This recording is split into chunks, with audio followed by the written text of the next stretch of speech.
Well, hello and welcome back to GPVWC Superlights. Welcome to the penultimate round of the 2024 season.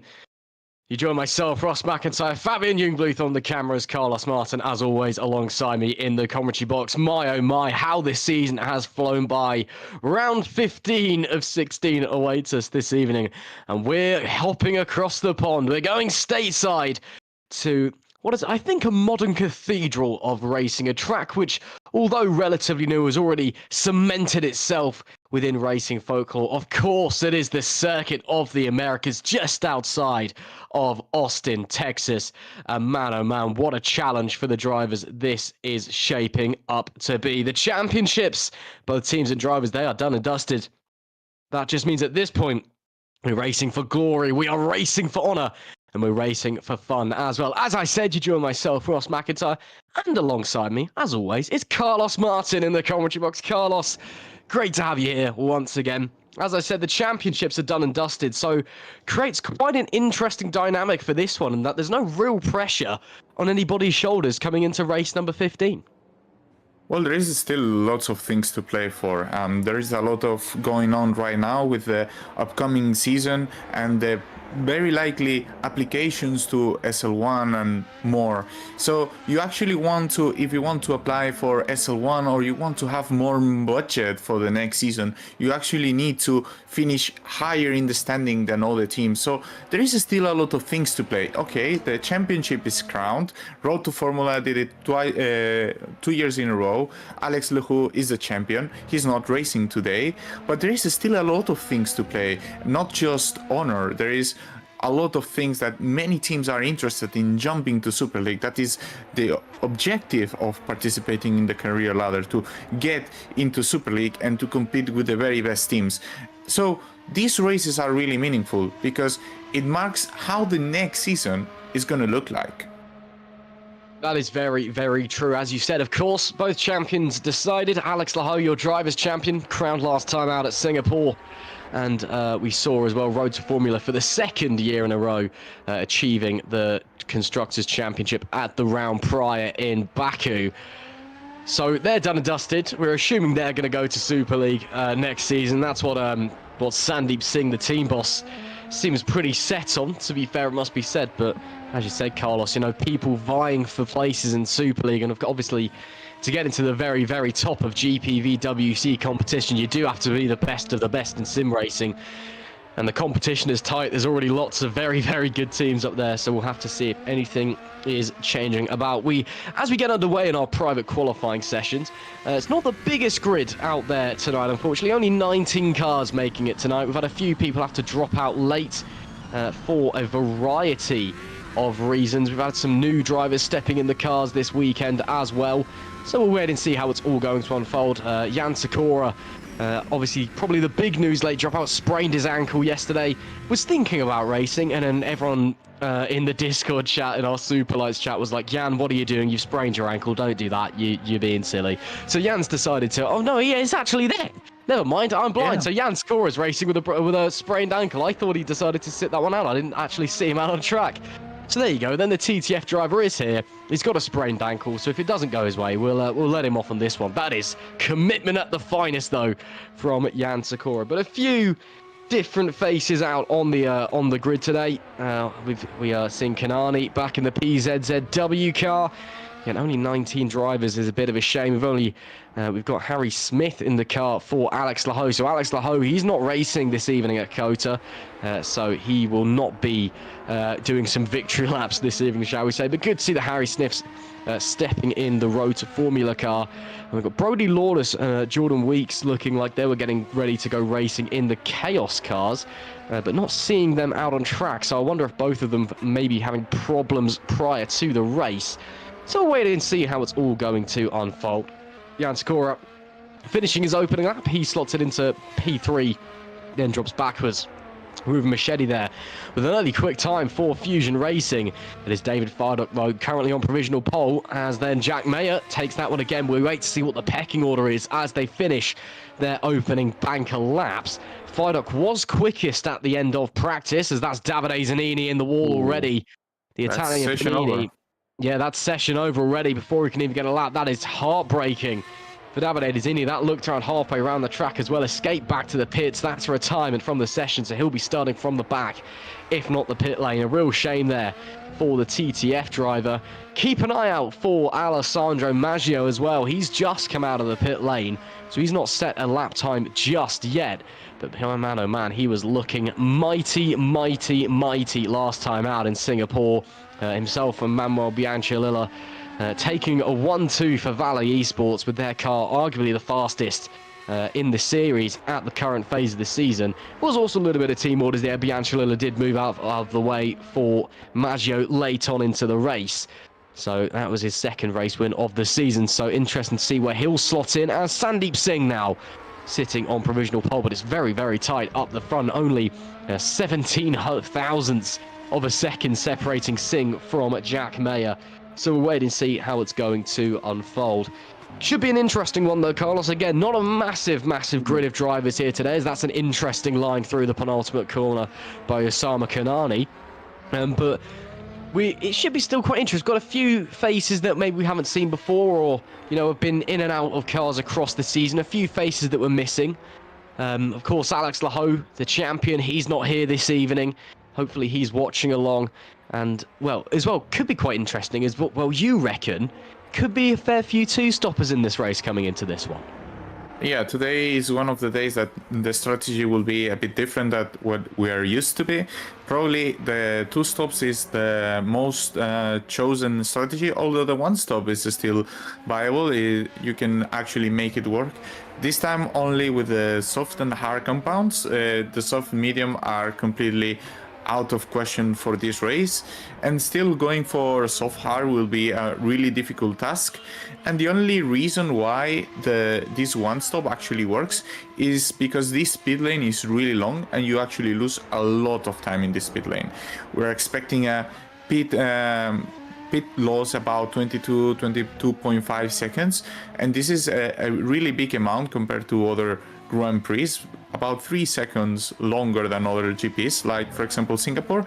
And that's why maybe the one stop, as we see Alessandro Maggio going very wide with a lot of sliding, definitely that car is not looking as good as it was in Singapore. Of course, the track characteristics are really different here, although the downforce levels are really similar. At some points we will see drivers with a lot of top speed and drivers with a lot of downforce. This is one of the tracks that actually permits this different downforce configuration and this wing configuration. But although you need a really stiff car for the section in Sector 1 at the end of Sector 2, the beginning of Sector 2, sorry.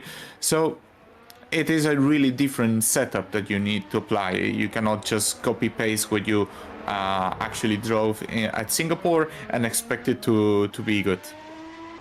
Absolutely. I mean, I like to compare COTA to Spa and how you can set up the car a multitude of different ways around here. As Maggio does stay out to set the... No, he does abandon the lap. I was presuming he was going to do that 3 seconds down in the middle sector after that error. Yeah, you can set the car up a lot of different ways here in Texas. Because obviously, as we see here, we're seeing Harry Smith through the very fast Sector 1 going into Sector 2. You've got that big, long back straight over a mile long down here. And then, obviously, we then got the tight and twisty stuff in Sector 2 and 3. The stadium section especially, basically a crawl in these cars. You've got to be so patient. And then you've got that big, fast multi-apex right-hand sweeper before the final 2 corners. You can go a lot of different ways with the setup, so that should be interesting to see what it prefers. And as well, tyres very crucial round here. As Harry Smith, purple in the middle sector. This is looking to be a good lap for the Road to Formula reserve driver. He has shown up before this season, putting in some good results. And we wait to see how well he's going to run this weekend as well. Of course, turned up back at the Spanish round. Came home in P6. So a nice little result there. I'm sure he'd love to maybe slide onto the podiums. It's purple in Sector 2, green in Sector 1. What's it going to be as he comes to the line? And he's going to stall into 4th place. A little mistake there in the final sector. but still a very competitive lap time nonetheless, as Ruben Machete, that Fusion car looking on rails as it comes around the final corner, slots into fourth. The first sector was monstrous, the next two dropping them back just a little bit, but look at the top four, they're all within half a tenth of a second of each other as it stands. Sandeep Singh 2 purple sectors, but they're all very, very minuscule improvements. A small error, a small wiggle could see this lap down in the dumps, but as he rounds the final corner now, you want to apex a lot earlier than you think you need to, and then back on the throttle. That's a lovely lap from Sandeep Singh. They gained him a tenth of a second as he crosses the line with 5 minutes and 45 seconds left to go on the clock. And we've now got 20 cars in the session. Michel Gauka's joined in. Yet to see a lap from Tom van der Voort. Of course, Davide Zanini crashed out on his banker lap, so he won't be setting a lap time in qualifying. Alessandro Maggio abandoned his opening lap. And also, Jordan Weeks is going to be joining the session for Chaos Racing. He's just going to be a little bit late, believes he may be missing qualifying, which is a real shame, but good to see that we are getting more than 17 drivers out on circuit for this one. So, coming into this one then, penultimate round of the season here at the Circuit of the Americas. 46 laps to look forward to around this 5.5 kilometer circuit. First time we've been here since 2021 as well. That race won by Alessandro Quinte, with Colin Spork taking it back in 2020.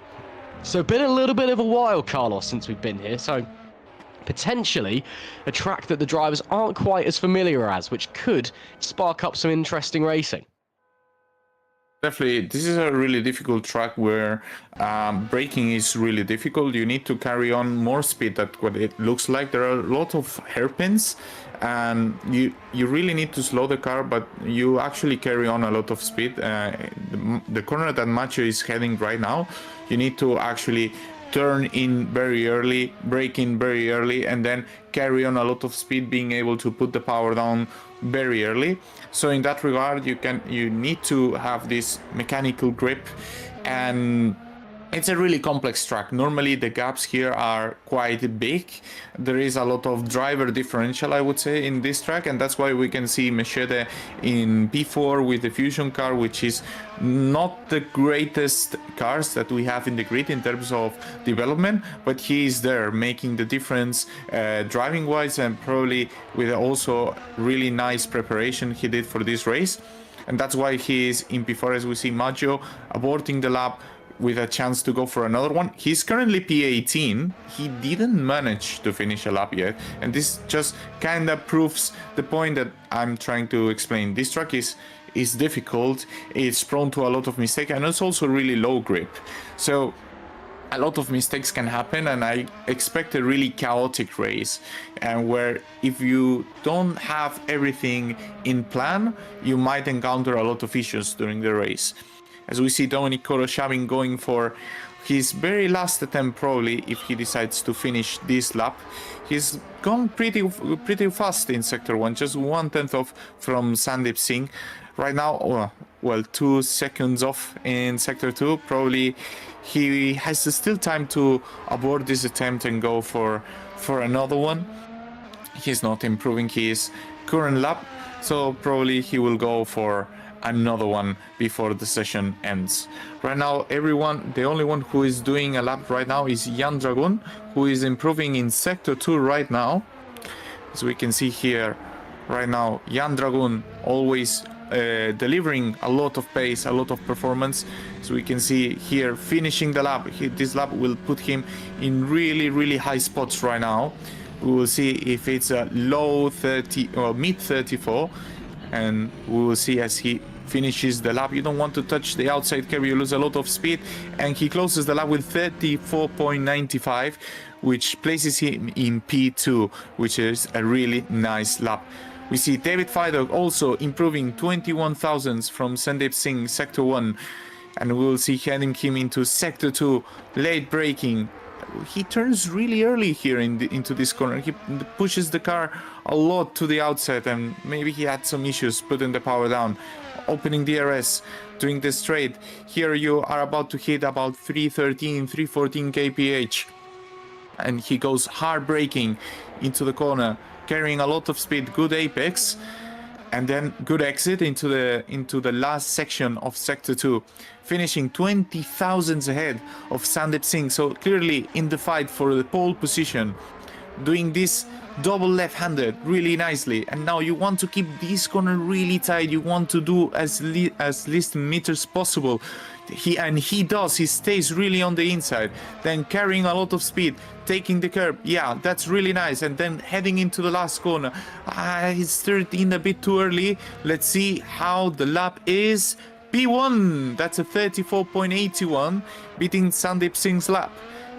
As we see Harry Smith right now, he finished the lap, but I think he probably had a cut or something and the lap didn't finish. And we'll see if he goes for another attempt.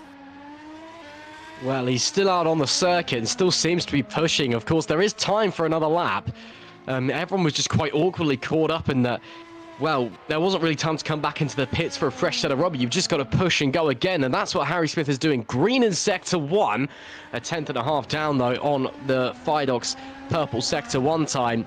20 seconds left on the clock. This will be the last effort for the Road to Formula reserve driver, the Briton. What can he do as he comes down into the hairpin?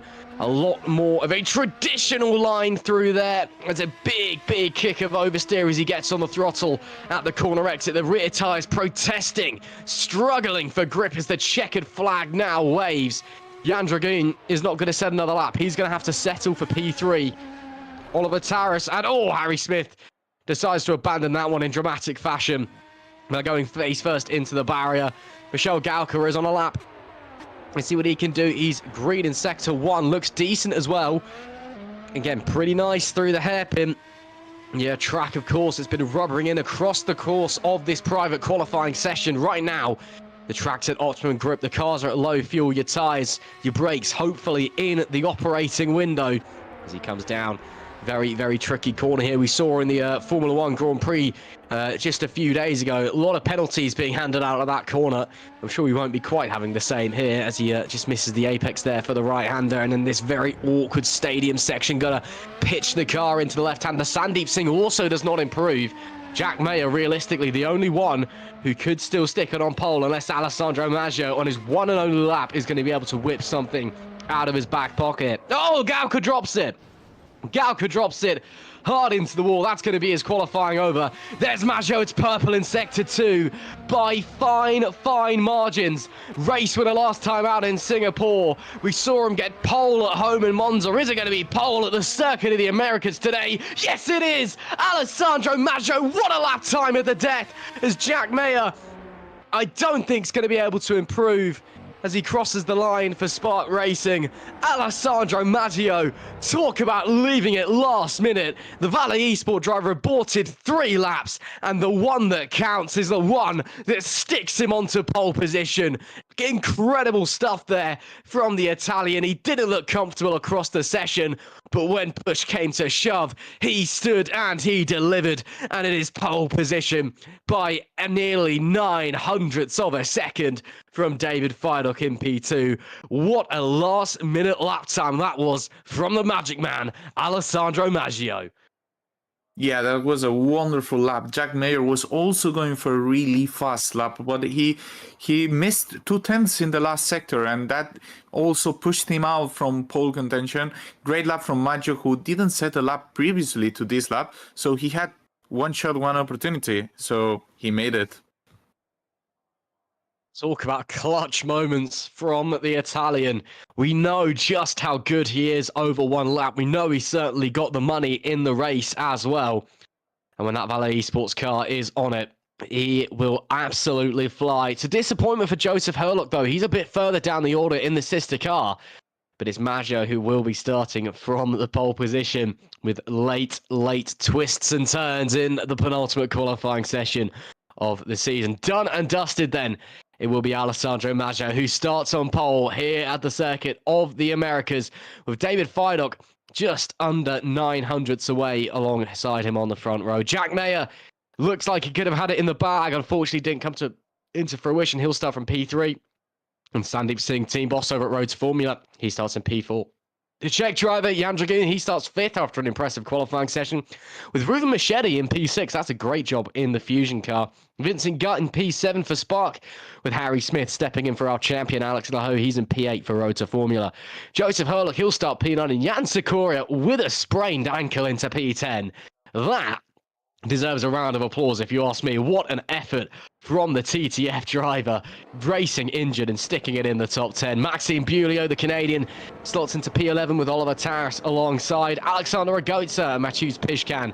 They'll be starting on row number 7 with Michel Galka behind, alongside Dominic Koroshavin. Chris Gitsoff starts in 17th, with Usama Kanani in P18. Davide Zanini will start 19th after crashing out of qualifying before he got to set a lap. And Tom van der Voort, we didn't see what happens, but he also didn't set a lap either. So it's possible that he also had an incident, or he just didn't make it out onto circuit.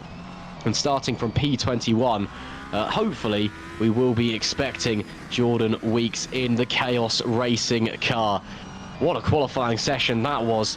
Well then, one 10-minute warm-up session separates us from 46 laps around here at the Circuit of the Americas. Time to make sure that everything's working. Time to make sure you're happy with your setup, your sim rig. You're happy with the tyre pressures on the radio to your engineers, making sure that everything's working okay. You're happy with the strategy. I mean, it's time to focus in. Again, championships are over. Pressure may be slightly off the shoulders of many, but there's still much up for grabs here in Superlights, the second tier of GPVWC racing, the best tier of GPVWC racing, if you ask me. I'm sure Super League driver Carlos Martin would argue otherwise, but he's the one that's joining me in the commentary box anyway, so he can shut up, quite frankly. If you are just joining us, hello and welcome. The penultimate round of the 2024 GPVWC Superlights season awaits us here at the Circuit of the Americas, just outside of Austin, Texas. And boy, oh boy, it is set to be a very, very exciting race. If this is your first time watching GPVWC, make sure you head over to the website to find out more, gpvwc.com, to find out about how we run things here. Make sure you join the Discord through the link in the description as well. That's where everything is run for, and you can meet some of the very best sim racers in the world. And then also just me, who just turns up and shouts about pretend racing cars every Tuesday night once in a while.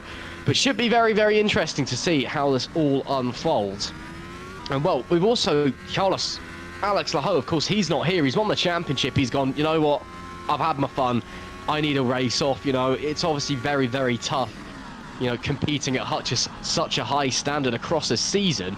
But that opens so many possibilities. I mean, obviously there's been lots of different race winners this year. We've had 5 across the season. Alessandro Maggio, of course, first time race winner last time out in Singapore, after just missing out at his home race at Monza. But there's a lot of very, very good drivers up the top of that field.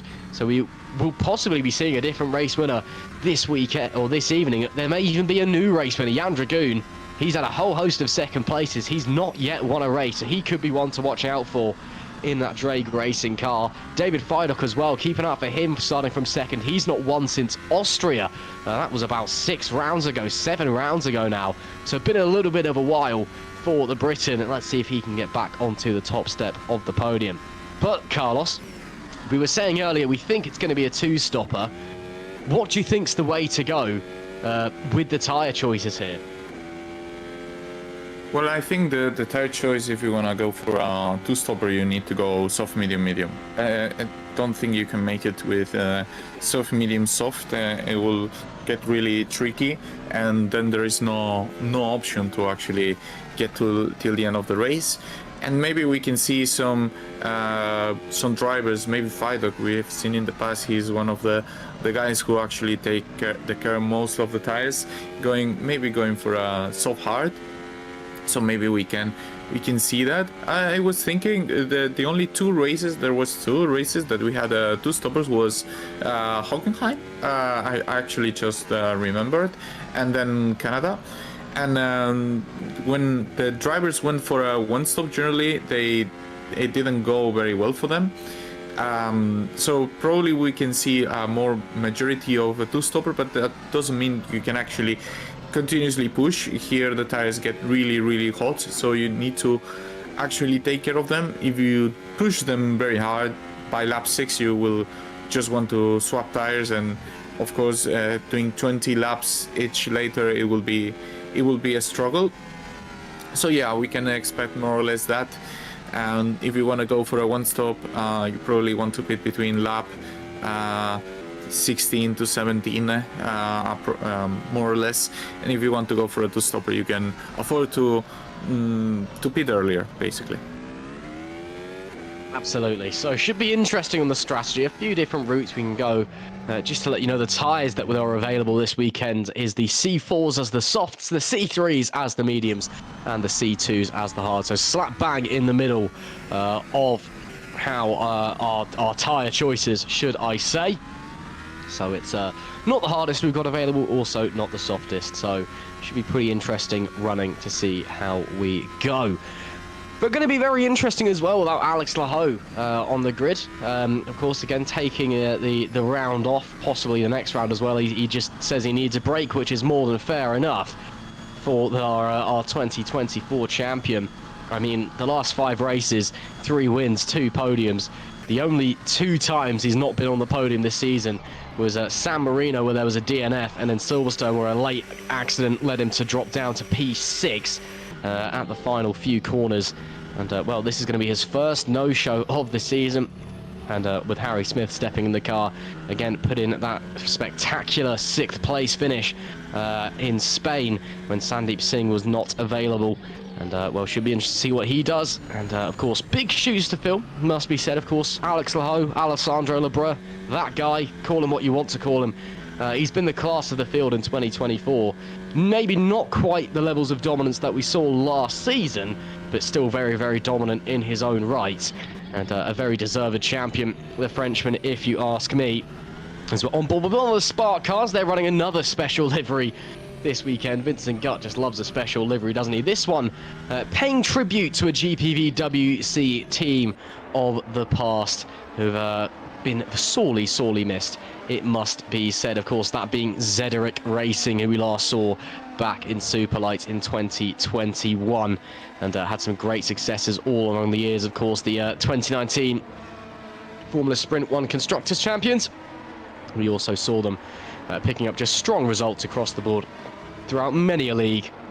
And well, good to see the Zederick livery back on a car this weekend for that Spark Racing car. It's definitely not a Ferrari livery, I'll tell you that much. But yeah, great to see them that they're back out there in spirit nonetheless, and be interested to see how the Spark guys do this weekend as well, and how well they're going to be able to run. Jordan Weeks at the moment fastest lap in this warm-up session in the Chaos car. Again, he didn't make qualifying in the Chaos number 57. Turned up in the warm-up. He's gone fastest out of anyone at the moment. Not bad going at all for Jordan Weeks, but he will be starting from the back, so maybe a little bit of a last to first challenge as we're on board with the man who's definitely not called Vincent. It is Tom van der Voort looking back, and well, looking pretty comfortable as he heads through the S's section. 2.5 minutes left in this warm-up session, and Carlos Martin, it's time for me to ask you, if you were a betting man, presuming that, you know, betting companies took bets on sim racing, who are you putting your money on to take the victory in this race? Well, I think today is one of the most difficult races. Everything can be very unpredictable. Okay, let's take something crazy. Let's say Ruben Mechede for Fusion Racing from P6 on the grid. Okay. Now, what a story that would be for Ruben Mechede in P6. Well, you'll love to see it, but there's a whole host of strong drivers up the front of this field, and it could be anybody's guess. I mean, you know, I'd love for David Feidock to take the victory. I think he's a fantastic driver. Alessandro Maggio is also in the form of his life at the moment. Jan Dragoon as well. He's not had a race win so far this season. He's starting high up on the grid. Love for the Czech driver to be to get up onto at least the podiums, definitely. I mean, I saw him years and years ago when he used to race in Assetto Corsa. He was phenomenal back then. He made the jump over to R Factor 2. Hasn't lost an ounce of his talent. And we'll be able to see if he's able to get it done out here today at the Circuit of the Americas. Of course, a relatively new circuit. I think probably, aside from Baku, probably the newest track on the calendar that we go to. Of course, this only broke ground back in 2011, opened in 2012. And well, We do have Jeddah, of course. I forgot about that. I try not to think about that racetrack, to be honest. Never mind. I take it back. Third newest racetrack on the calendar. Again, breaking ground. Actually, it was 2010. It was December 31st, 2010. So not quite 2011. They started construction, opened in 2012, and of course, any and every racing series heads to this place now. Of course, you've got Formula One, World Endurance Championship. You've got NASCAR, Xfinity, and Cup go here now. MotoGP also have their annual American race here. Back when they opened as well, they used to have 3 American races back in the early 2010s. They used to go here, Indianapolis, and Laguna Seca. This is the only one that survived for MotoGP. And it's always quite funny because every time that they resurface this racetrack or grind down bumps, which is basically every year, it's because they've complained about the bumps because it's dangerous to race bikes on it, and then somehow they grind down the bumps and it makes it even worse. It's absolutely brilliant. American engineering at its finest for you. But it is a great racetrack. I know it had a lot of critics when it came out. Of course, when it was designed to pay homage to many great racing circuits around the world. Of course, you've got the S's section, which is essentially just Maggots and Beckett's from Silverstone. The stadium section ripped straight out of Hockenheim. You've got that big right-hand sweeper, which pays tribute to Istanbul Park's Turn 8. There's so many different places that this track takes homage from. As there we see someone going for a bit of a wild ride into the penultimate corner and kissing the barrier as well. That will be not one of the Edge Esports guys. I believe it was one of the Valley Esports drivers. But it is a brilliant racetrack. Again, I really like this place. I think it's definitely earned its spot as one of the premier racing circuits in the world, and certainly America's premier Grade 1 circuit. And I think it's safe to say that warm-up's over because everyone started crashing into each other. Of course, Carlos. Do you prefer the racing lines they do in F1, or do you prefer the racing lines they do in IndyCar for this track? Oh, that's a great question. I mean, the racing lines in IndyCar are much funnier because American racing series haven't, despite the fact they've been around for 100 years, don't understand what the term track limits means. So it makes it quite amusing watching them, especially that big left-hander at the end of the S's. It escapes me what corner number it is off the top of my head. If I check my track map very quickly, turn 9 and turn 10, that's the one. You see them hanging it out all over the shop through there, and turn 19 as well, running very wide. But I'm a bit of a stickler for track limits. I think it makes it fair. So for amusement purposes, I'll go with the IndyCar line. For actual racing purposes, I say I'll go with the Formula One line. Again, we'll pretend that all the penalties we got down at turn 12 this Sunday gone by didn't happen. And if anyone thinks that Lando Norris didn't deserve that penalty, you live under a rock. I'm just going to say that now and get it out there. Fight me on it. Fight me on it. Max was ahead of the apex. I'll fight you. You know what, Carlos? We're not here for Formula One. We're here for Superlights. We'll have this debate maybe at GPVWC Day, which of course is coming up. So make sure if you fancy heading over for the weekend in Poland, GPVWC Day. I mean, again, Carlos, I didn't even know it was happening until you told me about it 2 weeks ago. I completely missed that one. Now, flights are booked and all that. And now we are roommates. Oh, how sweet of us. Yeah, I mean, again, if you've not booked your flights to Warsaw yet, you've not booked yourself into the karting yet, GPVWC Day coming up. It's a little over a month away, or just a little under a month away, should I say. So should be very, very exciting, that one. But checkered flag is out in the warm-up session. We are moments away from going racing here in the United States, or the virtual United States anyway. Again, Carlos Martin, Ruben Machete was your call. And, well, to be fair, he's looking pretty tasty. Are you still going to stand by that? If we just look at the live timing quickly at the end of that warm-up session, I mean, Jordan Weeks was P1, Ruben Machete was P2 for fastest lap set in that session. So maybe the day of destiny has arrived for the Fusion Racing driver. Well, let's see. I mean, the fastest lap doesn't tell the whole story here. What is the most important is how you treat the tires. You want to go really long, even if you go just for 10 or 12 laps. It is a long go to go 12 laps in this track.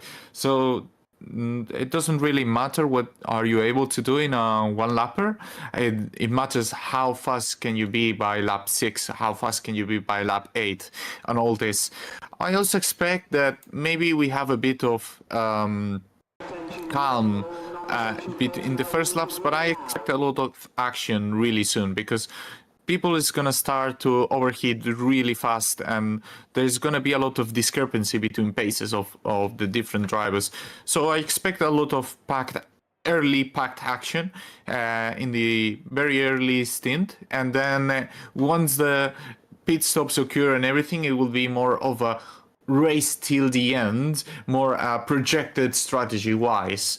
So we can expect a lot of action the very first laps, and then as soon as the race progresses, it will be more towards the very end of the laps, like we've seen in F1 more or less. So yeah, that's what we can expect from this Superlights race.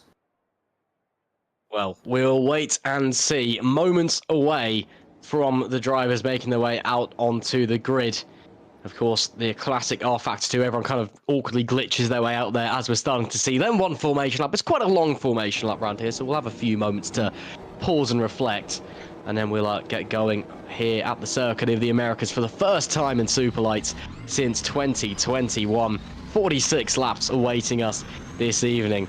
And boy, oh boy, it should be very, very exciting. On board with the Magic Man, Alessandro Maggio, as he leads the grid away from pole on the formation lap. What a qualifying session that man has. Abandoned 3 or 4 laps, then at the deck, at the checkered flag, pulls out an absolute blinder to stick it onto pole. We know how good that man is over a single lap, and he's shown us again, arguably one of the best over a single lap, not just here in Superlights, but in GPVWC as a whole. Can he keep it going in the race, though? We'll have to find out. Let us run through the grid for you here as we get ready to go racing at the penultimate round of the 2024 season. It's Alessandro Maggio on pole from David Feidock alongside in P2. Jack Mayer starts third, with Sandeep Singh, the team boss of Road to Formula Racing, he starts in P4. Been a little while since he's had a race win. Let's see how he gets on. Czech driver Jan Dragoon starts fifth, with Ruva Machete starting in P6. Row number 4 made up of Vincent Gutt and Harry Smith in the other Road to Formula car. P9 and 10, rounding out our top 10 is Joseph Herlock and the injured Jan Sikora. Again, what a qualifying session for him with a sprained ankle. Maxime Bulio starts 11th, with Oliver Tarras disappointing qualifying for him in P12. Alexander Ragoza starts 13th, with Shoes Pishkan alongside. Michelle Gallagher is 15th, with Dominic Koroshavin completing the 8th row of the grid. Just behind him is the other Alfa Sierra car. No, it's not, that's a lie. It's Osama Kanani who starts 17th, with Davide Zanini starting in 18th. Chris Gitsov starts in 19th, so I believe he may have had a penalty, with Tom van der Voort starting 20th. And Jordan Weeks missed qualifying. He'll start P21 and last. But we know how good of a driver Jordan Weeks is. If you've been around in GPVWC before, you know he's certainly a very good peddler. Should be interesting to see what he can do. He's in David Vassman's car. It's not actually David Vassman, and he's also starting from the pit lane, as is somebody else. So interesting with that. That's Tom van der Voort. Yeah, he didn't set a lap in quali either. So both of them choosing to start from the pit lane. And Chris Gitsov also starting from the pit lane. So maybe Chris also didn't set a lap, or maybe he's chosen to start from there and avoid the spice down at turn 1. One very important note. Alessandro Maggio is on a really high downforce setup, same as Machete and Harry Smith, whereas Jan Dragoon, Sandeep Singh and Jack Mayer are really low downforce, so we can expect a lot of discrepancy and a lot of different top speeds in the first laps, so a lot of action is going to happen. It certainly will do. It's a tricky opening sector as well for an opening lap. It's quite wide, but the corners don't really allow for side-by-side racing. So especially in the S's, when everyone's tucked together, your tyres, your brakes aren't quite up to temperature, it can get a little bit interesting. So we'll wait and see. Alessandro Maggio slides onto pole, completely misses the yellow line, but you don't get a penalty for that one in R-Factor 2, so he'll get away with it. Again, this isn't Formula 1. You don't get a penalty for looking slightly odd or funny or something along those lines. We're a bit more lenient on the rules here if you miss the yellow line or you pull up to the grid. 5 red lights. Boogity, boogity, boogity, let's go racing, boys in the States. Great start there from Alessandro Maggio. Also well away with Sandeep Singh in P4 is going to go to the inside. Maggio thought about going defensive, but decided against it. Gets away clean into turn 1 as there's a few bits of wheel banging in the background. 4 wide as they blast their way down into the S's. Oliver Tarras already making up positions as he skirts his way over the rumble strips. Look at them flying through the S's section now, scrambling for grip, scrambling for position as Maxime Bulio went back a place on the opening lap. David Fidok already dropping 0.7 of a second to Alessandro Maggio, who's clearly trying to bolt away at the start of this race, but he's held his position from Jack Mayer in P3. Up the front, looks like everyone's held their position for the most part. Few moves being launched, and there's a front wing missing there. Who was that got involved? I believe that may have been Oliver Tarras, and it was Oliver Tarras, whose disappointing evening goes from bad to worse. Contact with the back of what I believe was Davide Zanini, and the Redfin Racing car's got a long way to crawl back home without a front wing. That is a disastrous start for the Briton, but as we go back to the front of the pack and into the stadium section is Osama Kanani side by side there with Alexander Ragota. Ragota able to hold possession, is looking up the inside goes Davide Zanini. Looks like they're all going to hold on for the moment. Big twitch from Zanini, big dive for Zanini up the inside as well. Big contact there, but both facing the same way. Interesting start to the race there, Carlos. What a shame for Oliver Tarras. Yeah, it's definitely a shame to have your race basically almost over from lap 1. I reckon he can still fight for maybe 1 point if everything goes according to the chaos that we are seeing right now. We can see Kanani actually defending a lot, really hard from Zanini, and now Zanini needs to go very defensive. Koroshavin is actually attacking Zanini, and he will make the move stick right now, as we see also from behind Chris Gitsov going for a look in the inside. It's not gonna make it work though.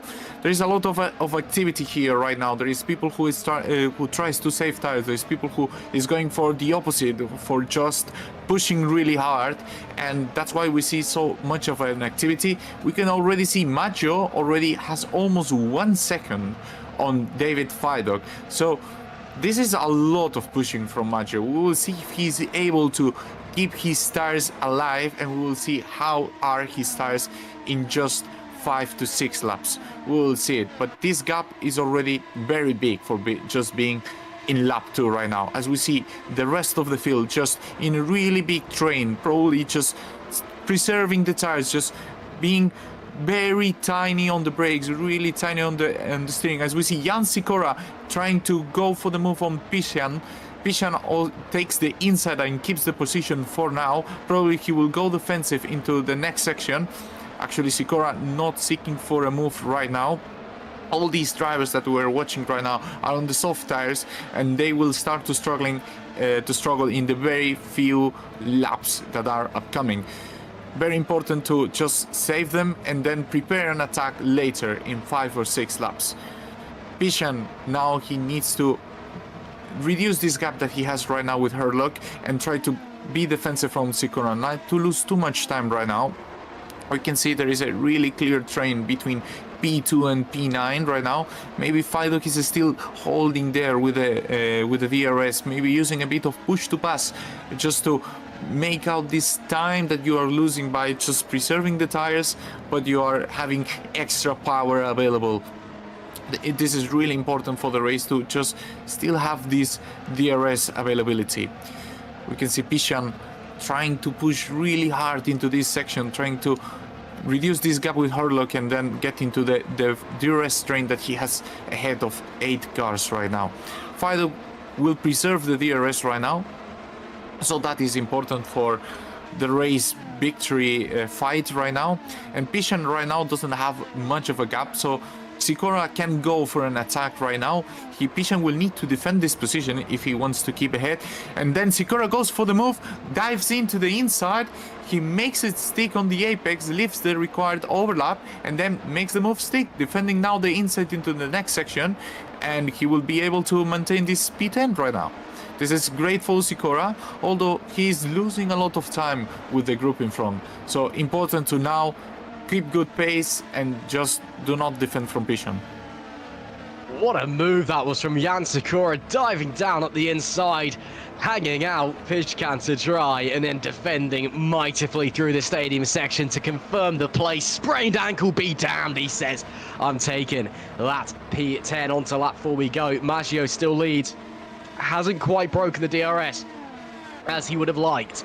I think that was the initial strategy for the Italian. Just get out of that DRS zone, then run your own race. Worry about the tyres then, but so far it's on the cusp. It's occasionally bleeding out into the out of DRS over that second gap, Right now, looks like he may have actually got it done. So on lap 4, maybe that's the breakaway that Alessandro Maggio needed. We'll have to wait and see if it's going to be able to hold on there as they slide through. As what can Mathieu's Pish can do in the True North car. Of course, the Canadian team, a short trip south across the virtual border for this, not quite a home race, but close enough nonetheless. Of course, we did have the home race back at Canada midway through the season. And now we're back on our US tour. Of course, we've got here and in the final round, the traditional final round of GPVWC as we head to Sao Paulo in 2 weeks' time. Machete thinks about a move on Jan Dragoon there. Little look to the inside, tries to fill the mirrors of the Drake Racing driver up in front, but was too far back. Didn't quite have the commitment, the pace, the braking ability to move there. It's still the Fusion Racing driver running very, very solidly and absorbing some great pressure from Harry Smith behind as well. So right now, Machete, I think he's, again, we're at that phase in the race, especially in the top 7, the top 8, even the top 9. No one's really gone anywhere yet. Everyone's in the position that they started in. They're all just waiting for the moves to unfold, waiting to see what their opponents are doing. It's a game of chess right now. Let's see if someone's going to be able to pull something out of the bag and make it checkmate. Early doors, lap 5 of 46. Here at the circuit of the Americas. Machete once again getting very, very close to the back of the Czech driver, Jan Dragoon, but just cannot find a way through the Drake Racing car at the moment. The Welsh squad have had a very, very solid season. I'm sure they'd love to add a win to their credentials. Can Dragoon be the one to make that happen? As teammate Tom van der Voort unfortunately struggling down in P17 at the moment. But Ruben Machete doing a great job again. Bit of a one-man band for Fusion Racing as well. Maxim Bulio not quite having the same fortune so far this evening, down in P12. Lost out of place there on the opening lap and hasn't been able to recover it back. Oh, that was a great corner entry, but lost out on the corner exit in Machete, but he'll use the push to pass surely. He'll use the DRS. You can see the warp speed as the yellow flag comes out in sector 3, flying by on the inside. This will be the easiest overtake he's ever had to make as he cuts back across. Ruben Machete moves up to P5 with a lovely little move there. Doesn't even have to defend at the exit of the corner. Maxim Bulio tries to mirror his teammate. Doesn't quite come into fruition as Pishkan is able to sweep around the outside and shut the door at the apex. So Bulio will have to hold on there in P12 for the time being. Got the Gallery 82 cars behind as well, looking very, very racy. Maybe Bulio will have to start thinking about defending as well, sooner rather than later. As it looks like we have lost Oliver Towers. He has DNF'd from this race. Whether that was a custom manual, you know, there's no point. We're down to P21. May as well save the engine, or he's had an incident. We did see a yellow flag out. Maybe he stopped, maybe he hit the wall, but a real shame for the Briton. He's down and out of this race as we go on to lap number 6. And Alessandro Maggio, Carlos, he's now being caught by David Fiduk behind. The gap just last lap was around a second. I think there may have been a mistake for Maggio because it's now just half a second separating them. Well, Maggio is dropping pace right now. He started the race with 39.5 and right now he's racing in 39.8. Whereas, for example, Jack Mayer is doing 39.4, Fiduk is doing 39.4. So he's dropping a bit of pace and we can see there, Ruben Machete already caught this train. He was out of the RS and he is able just right now to get really fast into this train. So the pace that Alessandro right now is putting into it is not the greatest right now. Maybe he pushed too much in the first 2 laps and then now he's paying the price, or he's playing an even longer game than what these drivers are doing right now. So it is clear that the race pace right now is not the fastest ones, but it is just enough for these 5 drivers to be the candidates for the race win. We can see Jan Dragoon not being able to catch up to this group and Harry Smith almost losing the RS to also Jan Dragoon.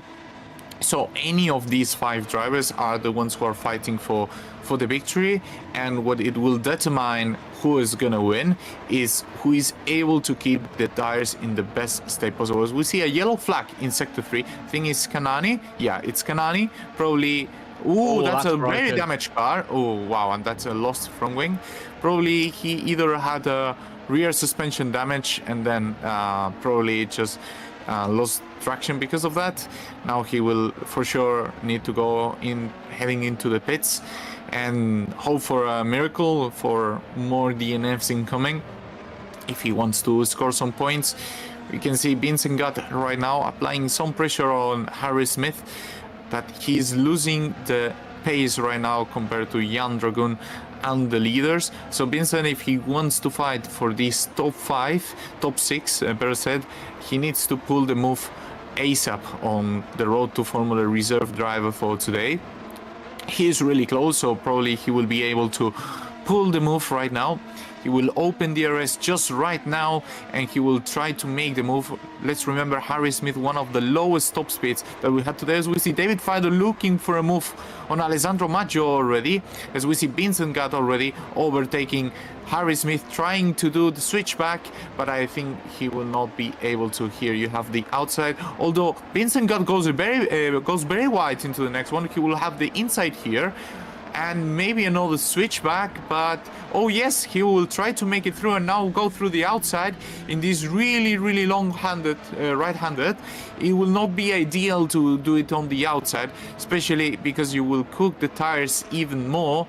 And now he eventually concedes the position to Vincent Gutt, and he will try to stick on the DRS of Vincent and try to get benefit of it, or he will just need to defend straight away from Joseph Harlock. Joseph Harlock, who will have the chance to make a move into turn 1, who goes for the dive, although he doesn't make it stick. For a moment he looked like he was going a bit deep, but at the end he decided to not pull the move. He will wait for a better chance to make the move. Absolutely. We'll have to wait and see if Herlock's able to slide his way through. Smith just doesn't look particularly comfortable in the race car right now. Lap ahead of 46. Maggio leads from Fidok, from Meyer, from Singh, from Ruven Machete. Your top 5 as it stands. Machete, once again, I mean, the guy is the ultimate GPVWC super sub. Quite frankly, he hasn't done a full season here in GPVWC since his Formula Sprint 2 2022 season, where he was crowned vice champion, took a multitude of wins that year. Here in Superlights, he's jumped in the coal once before, a few rounds ago earlier this season. In fact, at Silverstone, came home in P4, a brilliant result for him. His only other appearance in Superlights this season, of course, stepping in for Remco de Joux this weekend. The German is just on flying form right now. Back to the action that we see on our picture, though. And Harry Smith, once again, still doesn't look entirely comfortable with the car. It doesn't look like the car's at risk of spinning out. It just doesn't look particularly strong compared to those around him. He just doesn't seem to quite have the pace to maybe try and challenge and get back through. Vincent Gutt, again, the DRS is very powerful around here at the Circuit of the Americas, so that you can get away with maybe not having the most amazing pace in the world if you could just stay there. As he goes a little bit wide, though, Matheus Pishkan, DNF, out of the race. According to the timing screen, there was a yellow flag out.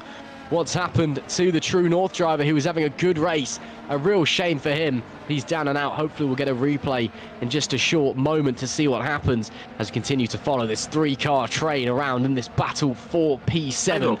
Suddenly, what's happened to David Fidok? Oh yeah, Fidok's in the lead.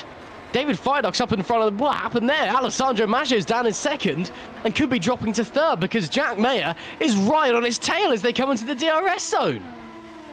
Yeah, this is so important for Jack, because if he wants to get the pace from Fidok, he needs to pull the move right now. Probably Maggio is also using a lot of push to pass. He goes for the inside, goes for the move, really aggressive. He makes the move stick and there is no chance for switchback. Maybe Maggio is thinking on a dive, but here, if you go for a dive, you will actually lose Jack Mayer more time, and then you will lose the chance to get to Fidok. So probably now Maggio is looking for pitting right now. The window for the 2-stopper is already open. It will be difficult to get to the end with a double medium. It is possible. Maybe he does one stint of hearts in this go, but he just moves to the pit lane. Yeah, makes sense, because if you're losing so much time. And now pit limiter on really soon in this track, and now it's really important to see where will he land. My prediction is he will have 1 second of clean air only, more or less, so he has the chance to actually do it. but 1 second with really fresh tires, it will be really difficult to, well, in just one sector you can clear it.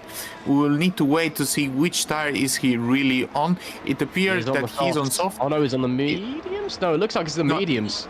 It looks, well, from stream I see he's on the soft, and he will catch up really fast to Zanini right now, but he will catch him at enough speed that he will be at the straight in the DRS and will be an easy overtake, and then he will have a bit of gap to also to keep racing. We will see. Yeah, it just updated. He's on the hard compound. He's on the hard compound. It makes sense because he was one of the very first drivers to actually pull the move. And now, no. Oh my God, that was so close. That was so close to disaster. And now maybe Zanini has the option to actually attack Maggio. Oh, well, he didn't have the greatest of exits. So he actually pulled the move right now. And he got the position. Now he has a bit of clean air to actually... he has almost 3 seconds to the next car, so this is really important. As we see right now, a replay of Mateusz Pishan, probably the DNF from the True North Motorsport driver. And is it a disconnection? Yeah, that's a shame. Disconnect there for Mateusz Pishan. Down and out before the race even got started. What a shame there for the True North driver. As here we see what happened to Oliver Tarras. This was early on. He clips one on the back of the Gallery 82s. So that's what cost him his front wing on the opening lap. Obviously, we saw that. I didn't quite see who he hit at the time, but it's one of the Gallery 82s. I'm going to presume it was Alexander Ragotsa. And then, of course, crawls his way back home without a front wing. And then this is what happened for the retirement. He's coming round penultimate corner, and... oh, it just snaps as he hooks the curb. And yeah, that's him down and out of the race. A real shame there for the Briton. Just caught the curb a bit funny, and it spat him out. That's part of the joys of the Circuit of the Americas. She does punish you if it's not going your way. So a real shame there for those two, our first two retirements of the day. David Frynock then now leads. Alessandro Maggio, though, as we saw, was Ruben Bichetti, trying to move up into P3 past Sandeep Singh. Round the outside. Oh, Ruben Bichetti, that is brilliant as he runs a little bit wide. Jack Mayer with a very liberal take on track limits as well up in front. Bichetti's going to have to drop back to P4. That could have been a superb move if he pulled it off. Again, these guys yet to box, waiting to see what Alessandro Maggio's capable of doing on the fresh rubber, but he is wasting no time in clawing back that positions. But we saw as well, Maggio seemed to be the one struggling with his tyres the most outside of this leading group. So maybe, just maybe, these guys, Carlos, they're able to go that little bit longer so they can then go medium stint 2, medium stint 3 rather than hard to medium, which ultimately should be quicker. Yeah, that's the idea of most of the drivers, as we see Harry Smith, who was one of the drivers who was struggling as well, and Jan Sikora heading into the pits. There is still quite some laps to go. There is 34 laps to go, so they need to do about 17 laps with each of the medium tires. I think at this stage is actually doable. As we see Harry Smith going for the hard compound, probably he will do a shorter medium run. And then Sikora, we will need to wait to see the actual tires. We see Zanini actually under the attack of Jordan Weeks. And this is a position from the drivers who started further in the back. Zanini started in the back because he wasn't able to qualify, and Weeks was also starting from the pit lane. So this is one of the fights that we have at the back end of the field right now. Important from the drivers at the front to acknowledge these drivers that are pitting right now. What pace are they doing? Are they on traffic? What are they actually doing? It's important for the decision making. You actually don't want also to lose real places, track position, as we see Zanini going really defensive. I don't think you need to go that defensive, and then Jordan Weeks actually opens a lot. Then Zanini braking really late, and he didn't leave the required gap, in my opinion. And then Jordan Weeks goes for the inside in the next corner, and now we can see Harry Smith just right behind them, and he's gonna lose a lot of time because of these drivers fighting. This is really important for Harry to actually take the inside right now, take the risk and go for it, and he goes for it. He goes for the inside in the long right-hander. This is really important. He doesn't want to lose the position. And then there is the team orders between Sikora and Sanini. So Sikora can actually hunt Harry Smith down. As we can see, also a lot of the driving, the leaders right now pitting. We can see Vincent Gutt pitting for medium tires right now. As we can see, Harry Smith also attacking Wicks right now and going for the position as well for Vincent Gutt. And that was really close for contact. Too close to comfort, and then Vincent Gutt trying to fight this position. It's really important if he wants to fight for this position with Harry Smith right now, and he makes the move stick with these medium tires right now. He will have a good grip advantage right now over the Road to Formula Reserve driver, so he will need to make a move soon on Harry Smith. I've got no idea how all of these cars are still in this race. That was unbelievably close. I do have to agree with you. Weeks was absolutely not left the room required. It's almost contact there between Machete and Jack Mayer. Of course, the GPVWC rulebook is that if the attacking car's front axle is in line with the defending car's rear axle, when you go into the corner, you have to leave them the space. That's the GPVWC rules. As Jack Mayer now dives in, as does, by the looks of things, Reuven Machete. But no, it was Jan Dragoon that came in fact. So Jan Dragoon also in. The next group of our front runners coming in. Look at the front right on Jack Mayer. That thing is shredded. I mean, how is that even still usable as a tyre? It's destroyed as he puts on what appears to be a set of the mediums. Again, we'll update you on that as soon as the live timing updates it, but looks like that is accurate. As Bulio also comes in, the Canadian looks like a set of the mediums there as well. Again, sometimes it just takes a little bit of time as Jack Mayer out behind Vincent van der Voort. Of course, the teammate of Jan Dragoon, Tom van der Voort. I've done it again. I do it every time. I'm sorry, Tom. It's definitely not Vincent. But interesting enough, Tom van der Voort, of course, Jan Dragoon's teammate. So maybe we could be seeing here, we've got some team orders coming in saying, Tom, you need to hold up Jack here for us because this is Jan's chance to try and get through him. Yellow flag out there briefly in sector 3. We have also lost Alexander Ragotza over the previous few laps. He was involved in that contact on lap 1 with Oliver Taras, which actually I was able to see a replay of, thanks to Oliver. The lightest of kisses from the to the rear of the car, so no idea how he lost his front wing off that one, but a shame to see Alexander Ragotza drop out in the Gallery 86.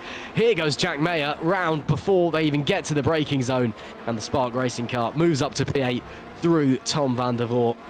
And with a bit of clear air in front of him now, he can get focusing and get moving. Lap 14 of 46 here at the Circuit of the Americas. David Fidok, Sandeep Singh and Reuven Machete yet to pit out of our leaders. Joseph Herlock and Michelle Galco also yet to pit. So Alessandro Maggio is in the net lead of this race. And as I say that, all three of the front runners, all four in fact, come in. So that's going to allow Maggio to go back to the lead of the race.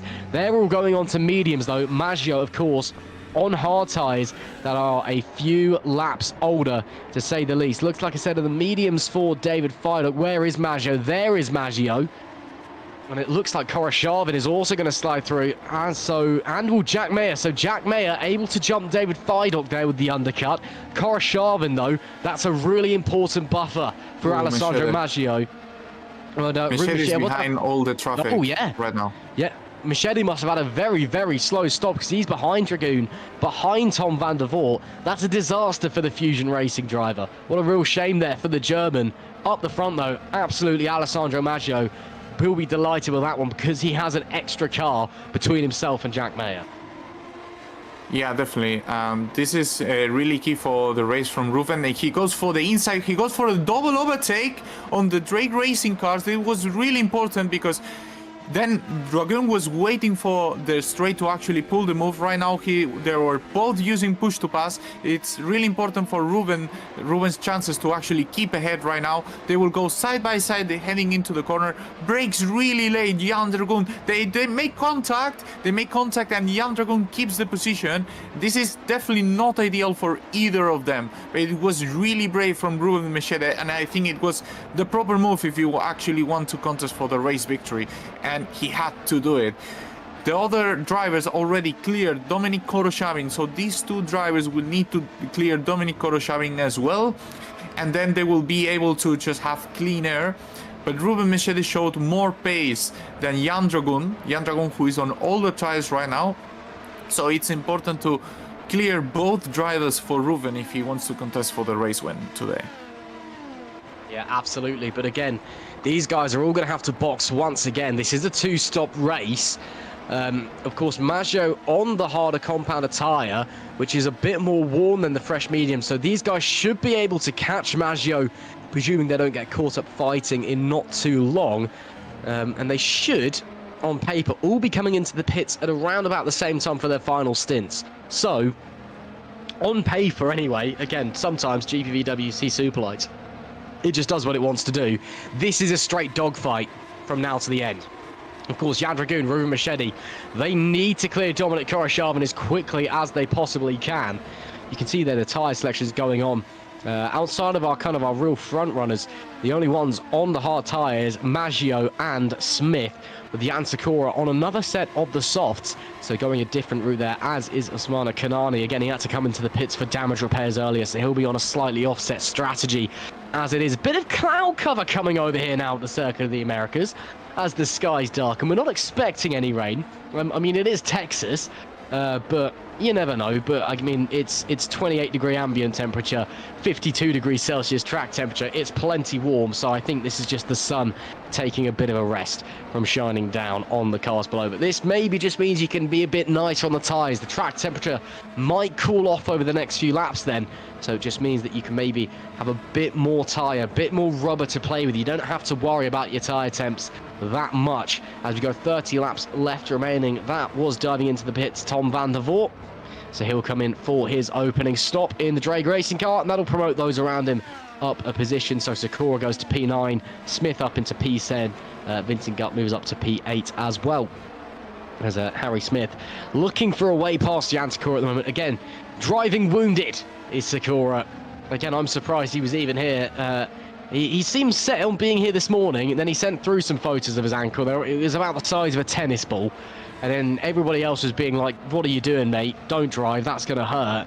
And now he's here anyway. So, yeah, it's fair play to Jan Sakura. I mean, even if he finishes this race, shout of driver of the day for driving and finishing, and driving so well as well so far with such an injury which can really impede your driving in the form of a sprained ankle. But he's still doing a great job at the moment. Up the front, though, Sandeep Singh still tailing Joseph Fidok, as that is a change for the lead of the race.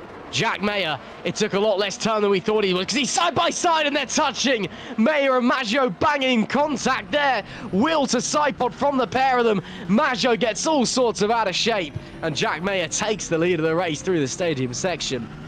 And well, Alessandro Maggio, we saw him struggling on tyres earlier, Carlos. He's on older hards, and now the medium runners have caught him, and they're quickly passing him. Yeah, well, this is really important move from Jack, as we can see. David Fidok going really wide right now. He can create the gap to Fidok right now, because he needs to spend some time to overtake Maggio. Maggio is not gonna make it easy. We have seen him trying to defend his, well, actually, okay, I was expecting him to defend the inside right now, but he doesn't. He kind of lets the door open for David Fidok, and now there will be a hunt between David Fidok and Jack Mayer.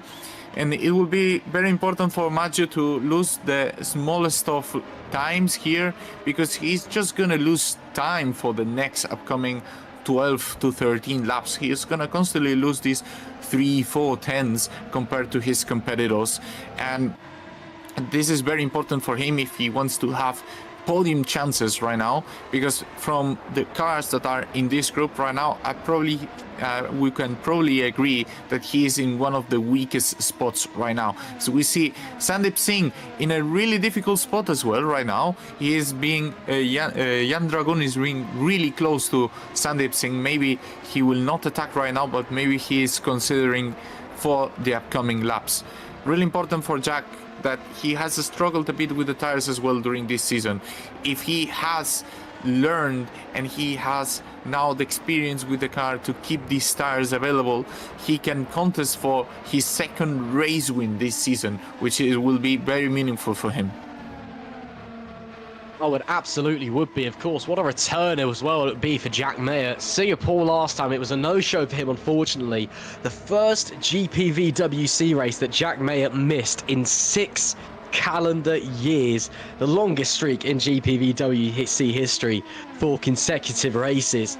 Well, what a return it would be. One race out, comes back feeling relaxed, refreshed, and can maybe be on his way to his second win of the season. But look at the drivers around him.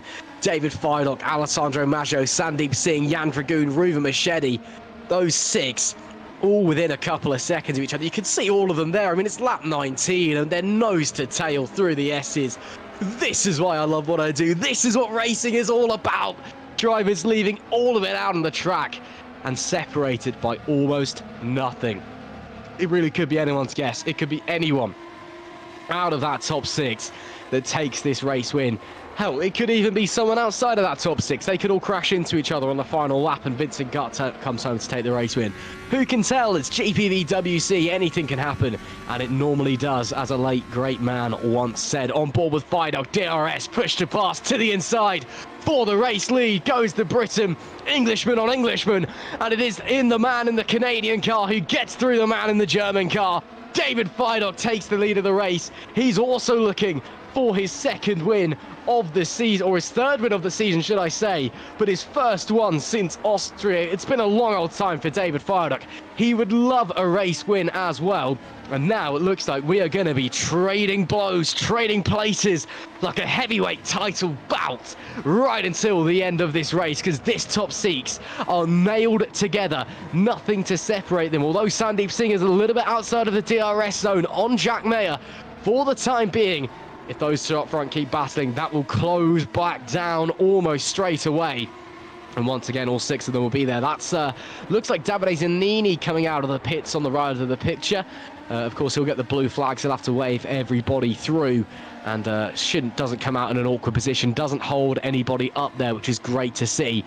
And look at them just snaking through the S's. What a shot. Talk about a laptop screensaver. That is absolutely stunning. Watching all of them flow through on the absolute limit. We're not far away from being halfway through this race. And boy, oh boy, oh boy, it has been simply incredible so far. I mean, it's the penultimate race of the season. Again, all the pressure's off for the most part. Championships are done. These guys are just racing for pure glory. Of course, there's still some championship places still to be decided. The vice championship is still mathematically on. As it stands, it won't be after this race.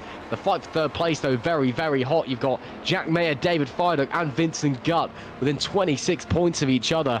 And just behind them as well, we've got, Vincent Gutt is, 26 points of each other. Very, very close indeed. These guys are going out there to put on a show, to secure their final championship points, and also maybe, Carlos, you know, you've also got to consider some of these guys. They'll be trying to impress some Super League teams. There'll be some Super League teams that are looking for fresh blood, fresh talent next year.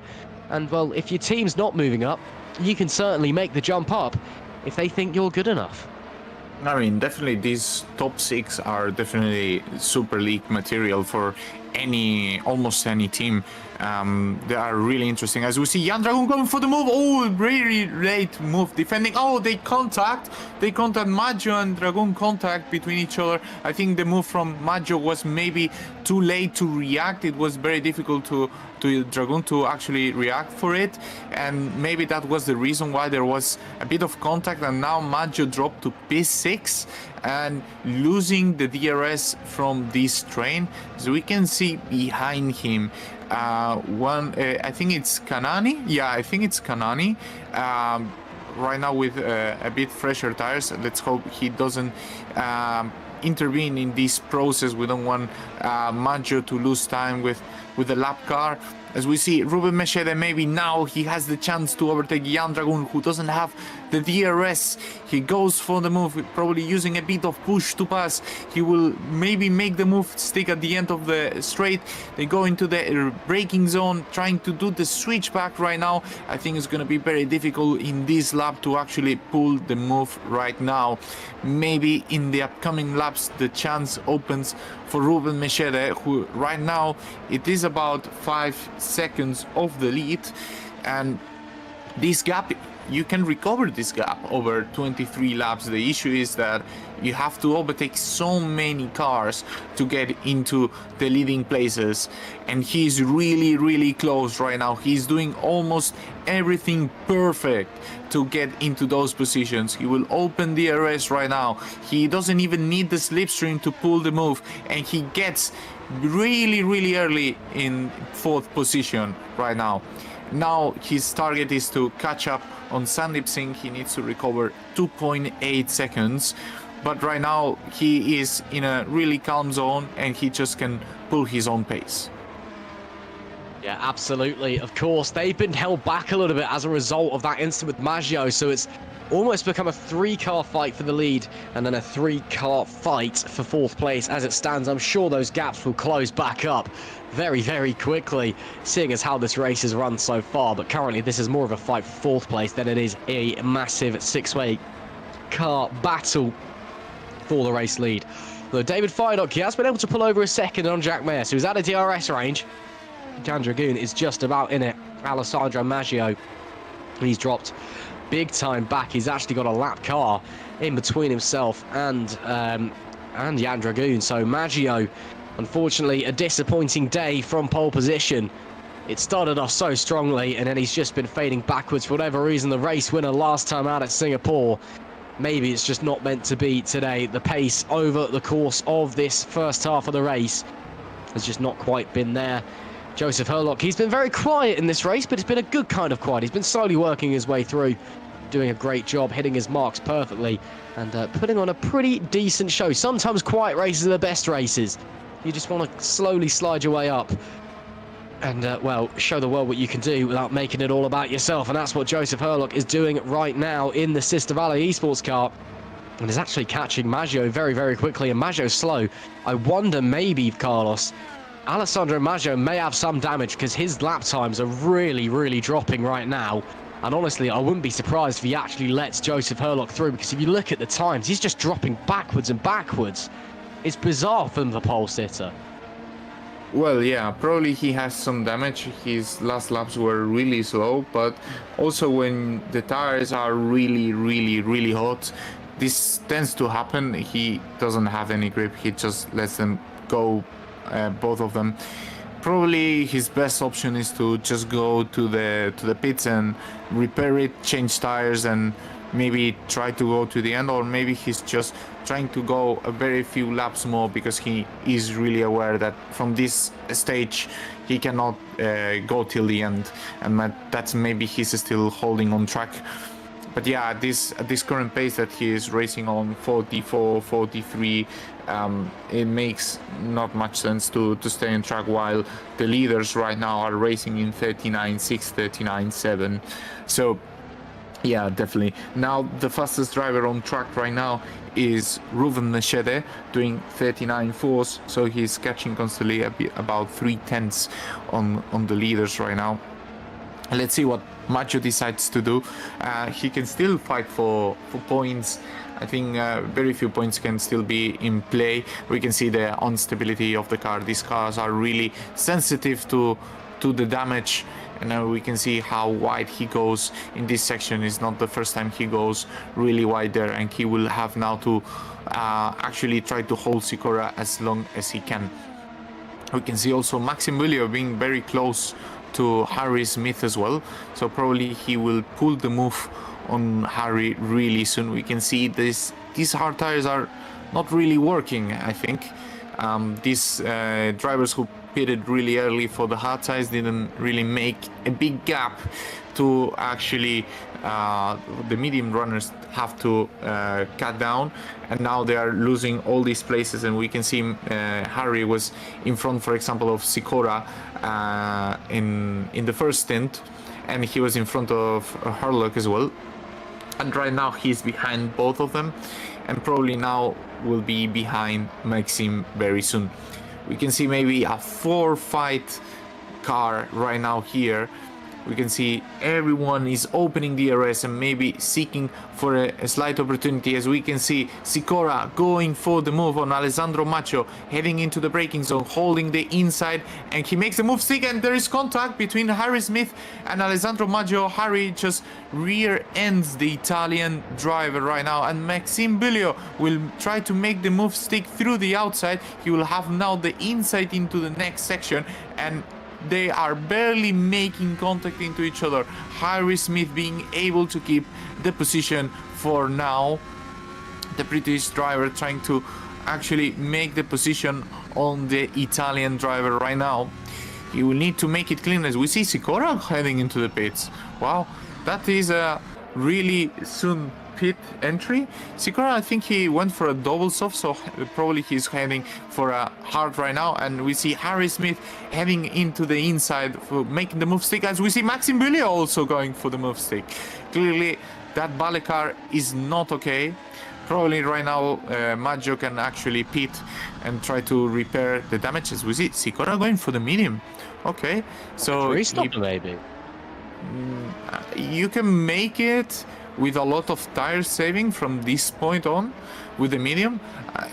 Probably he has seen the pace from Harry and Maggio, and probably decided to stick anyway with the medium. Maybe better to have a dead medium tire than a better state of with the hards. So we see Maxime Bulliot right now trying to make the overtake on Harry Smith right now. I think he's a bit far down. Maxime didn't have the greatest of top speeds, neither Harry Smith though. He will be close to it. He's showing his nose, but he's just trying to make Harry to feel uncomfortable with this move. But Harry didn't even blink to that move for now, but he will need to consider that possibility in the coming laps. So we see a yellow in Sector 3 right now, as we see Jan Dragon losing a position to Joseph Harlock. Oh, he's gone! Oh, he's gone! He's gone! Oh no! What has happened? So the Czech driver Jan Dragoon was having the race of his season, and he's down and out, a little over halfway through. What has happened for the Drake Racing driver coming into the big right-hand sweeper? Oh, just drops the rear and the front end bites. Oh, and that's a huge, huge hit into the barriers as well. Heartbreaking for Jan Dragoon. We saw a moment ago Alessandro Maggio with that very damaged Valley Esports car had a huge moment there as well. Was able to save it. Unfortunately for Jan Dragoon, he wasn't able to catch that one, or should I say he caught it a little bit too well. The front end dug in, the front end bit. Another yellow flag is back out in Sector 3. What is going on? Oh, Jordan Weeks, that's huge! The Chaos car has exploded coming into Sector 3. What is going on here? Same thing again, potentially. A little bit later on, it's actually into the penultimate. Yeah. Oh, he dropped it on the curb. Oh, that's a massive hit into the Armco. Wow, wow, wow. What an impact for Jordan Weeks. A great race he was having after starting from the pit lane. Missed qualifying, of course. Stepping into the Chaos car. And that is now our 5th DNF, 2 DNFs in the space of 30 seconds. It is all kicking off here on lap 26 of 46 here at the Circuit of the Americas. And goodness gracious me, what a dramatic twist we've just seen. One of our front runners, Jan Dragoon, down and out with a huge hit into the wall. 20 laps remaining here in the Circuit of the Americas, the penultimate round of the 2024 GPVWC Superlights season. David Feidock still leads this race from Jack Mayer. Pole sitter Alessandro Maggio struggling with big damage to his Valley Esports machine and is essentially limping round now. What was a 6-car fight for the lead has now become realistically a 2-car fight. Sandeep Singh's nearly 2 seconds back. Ruben Machedi was held up earlier on. He's some 3.5 seconds back from Singh up in front. So right now it is Fidok versus Mayer for the race. It is Yansikora with a sprained ankle. Fastest lap of the race, a 138.774. What a lap time that is for him. The lap record around here, a 132.306. So not quite hitting the same heights, I don't believe. But still very, very fast. And that was, unless I've misread my times completely, which is also completely possible. But right now at the front, it's Fidok and Mayer locked in an intrinsic battle. Both of them absolute masters of racecraft. Both of them experienced veterans here at GPVWC. Of course, David Fidok spent a good chunk of the last 10 years up in the Super League. Dropped down to Superlights this season for personal reasons, for commitment reasons. He couldn't make every race on the race day of Thursday for Super League. Jack Mayer, back-to-back Formula Sprint 2, Formula Sprint 1 champion, made the jump up to Superlights this year and has shown why he is one of the very best in sim racing. And well, this is very much, it's not quite experience versus the new boy. It's not quite David versus Goliath because, well, Jack Mayer's also got a whole host of experience under his belt, but two very, very fine drivers are looking to duke it out. They still have to pit as well for their final pit stop. There is still one more stint to come in this race. And boy, oh boy, what a race it has been. Superlights, it just seems to serve up brilliant action, no matter where we are, no matter when it is. Of course, in 2 weeks' time, we'll be heading to the final round of the season. The traditional season end of Sao Paulo at Interlagos here in GPVWC. And that's always a very exciting race. And normally gets a bit rainy as well, shall we say. And then actually just got announced earlier today as well, the GPVWC Super League Young Driver Test. It was actually last night it got announced, apologies.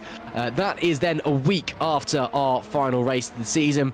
So our final race of the season, that is 2 weeks' time on Tuesday, of course, that's the 5th of November.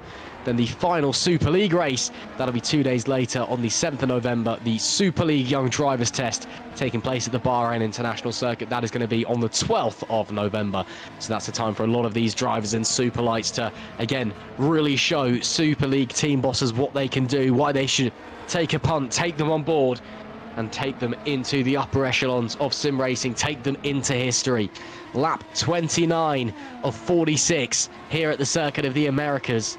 We've had 5 DNFs, Oliver Taris, Matthews Pijkan, Alexander Ragotza, and then recently in 2 spectacular accidents, Jan Dragoon and Jordan Weeks. And now, well, it's looking like Carlos Martin. We have got a 2-car dogfight all the way to the end between the true north of David Fidok and the Spark Racing of Jack Mayer. Yeah, well, I wouldn't discard Sandeep Singh too fast because he's just 2.6 seconds off the lead. So I think, yeah, these two guys are the closest, and maybe Jack can go for an attempt right now.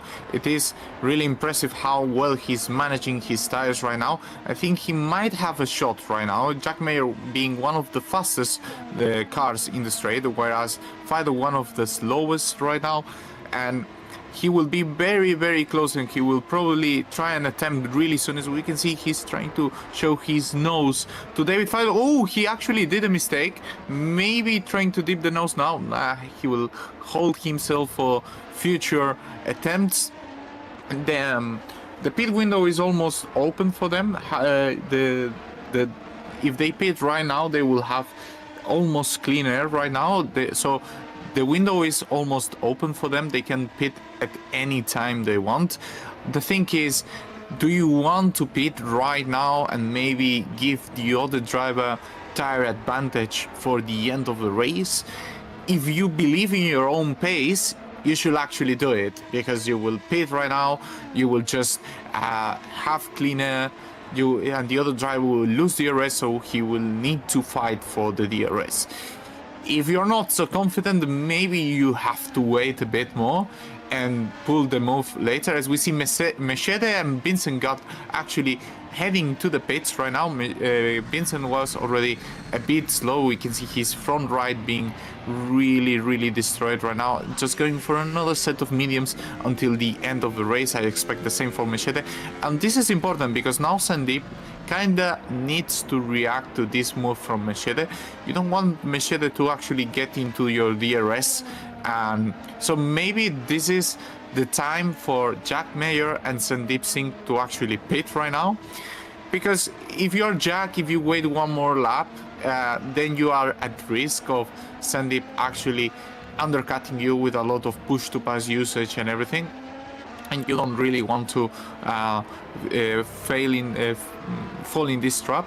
So if I was Sandeep and Jack, for me it's clear, you have to pit right now, because it is just this consequence of Ruben Machete just pitting right now. Maybe Sandeep has a margin for an extra lap, but it is risky and you just get into the chances of Ruben taking the DRS and advantage from it.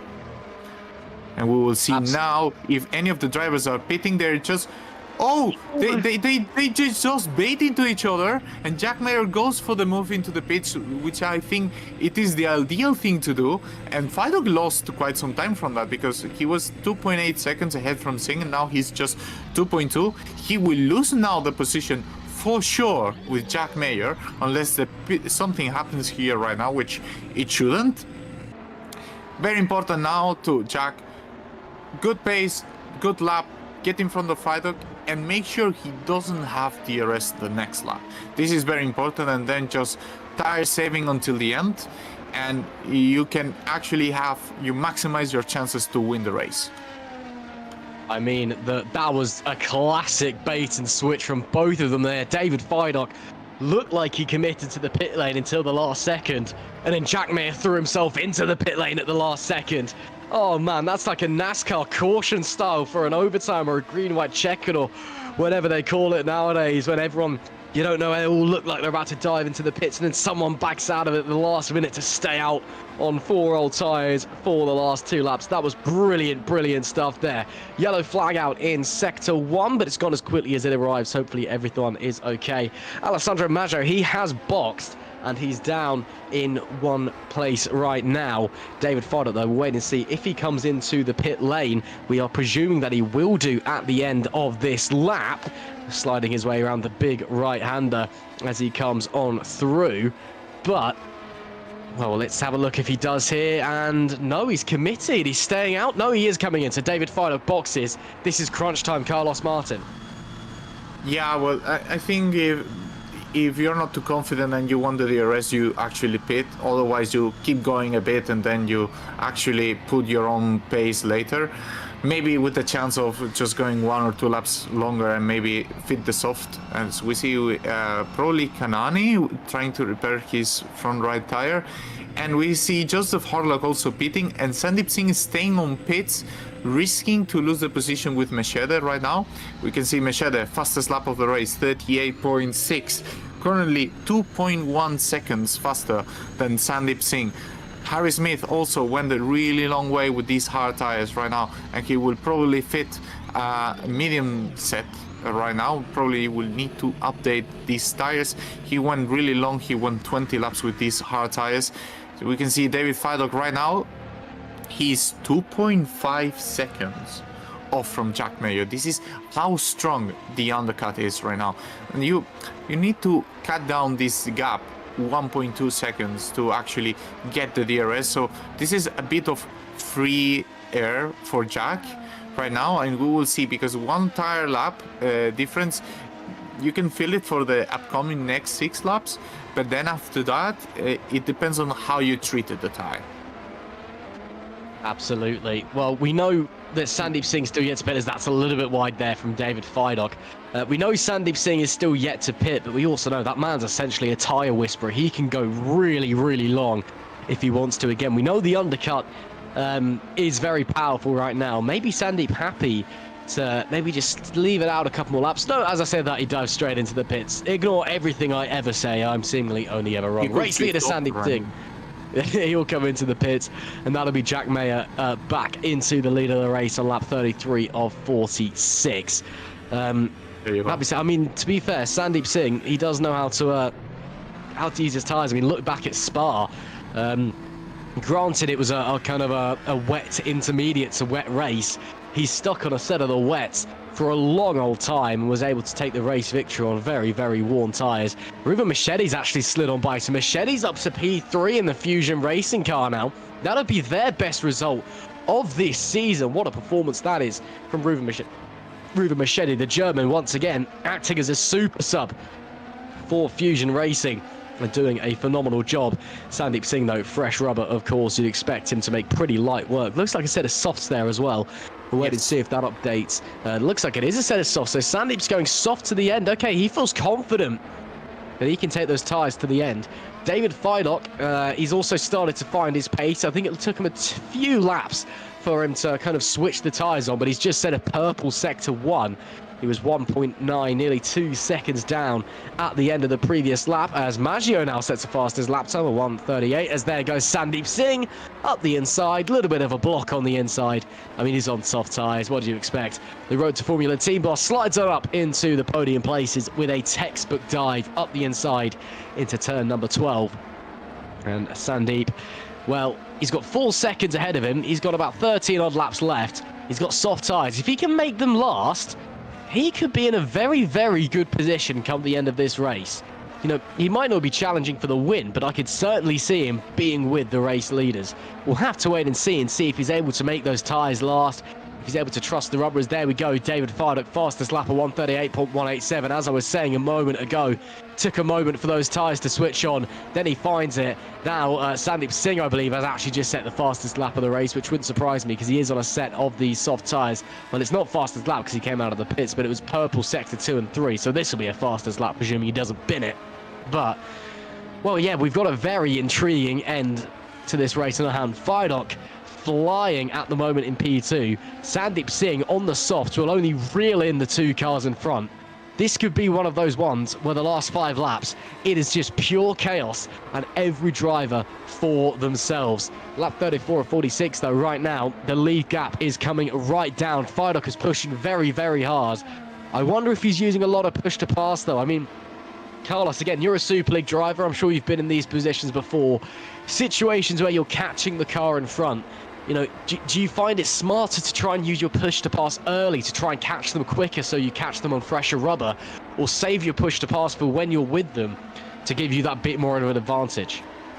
I mean, it depends on how much push to pass you have available. If you have very few seconds, you actually want to save it for an actual attempt of overtaking. Otherwise, you can use it freely to catch up without shredding your tires. So I think it goes both ends. It just depends on how you manage this push to pass. If you had a lot, then I will definitely try to catch Jack Mayer by using push to pass instead of using the tires, and then later to have a tire advantage and make the move easier. But if you don't have too much, because you had to overtake at the beginning Maggio and you had to do some attacking on Jack earlier, and it might become an issue. It's true, he's catching up on Jack. The important thing is that he gets the DRS soon, because he's doing an effort to get there. We don't know if push to pass wise or tires wise, but he's doing an effort, and it's important that you release this stress from either the push to pass or the tires once you have the DRS. That's the important thing right now to do for David Feidock. And we will see how it unfolds. We spoke about this in the warm-up. Right now, the second and third stint, it is a bit of peace until the very end of the race, when the different strategies just merge into one and another one, and we will have a lot of fighting towards the very last laps. Towards 6 laps to go, 7 laps to go, we can expect a lot of fighting. And we can see, very interestingly, Machete is able to hold on. He's just right now in that edge of losing the DRS or not, to hold on Sandeep Singh. It's important for him that Sandeep can drag him into this group and maybe fight for the win. That's the option Machete has right now.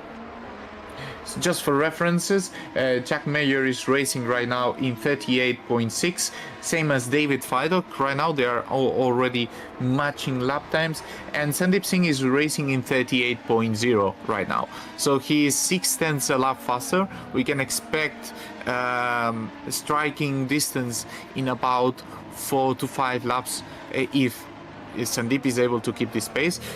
The good thing I want to say about Jack is that he's done 38.6 5 laps in a row. He didn't push too much, neither push too little.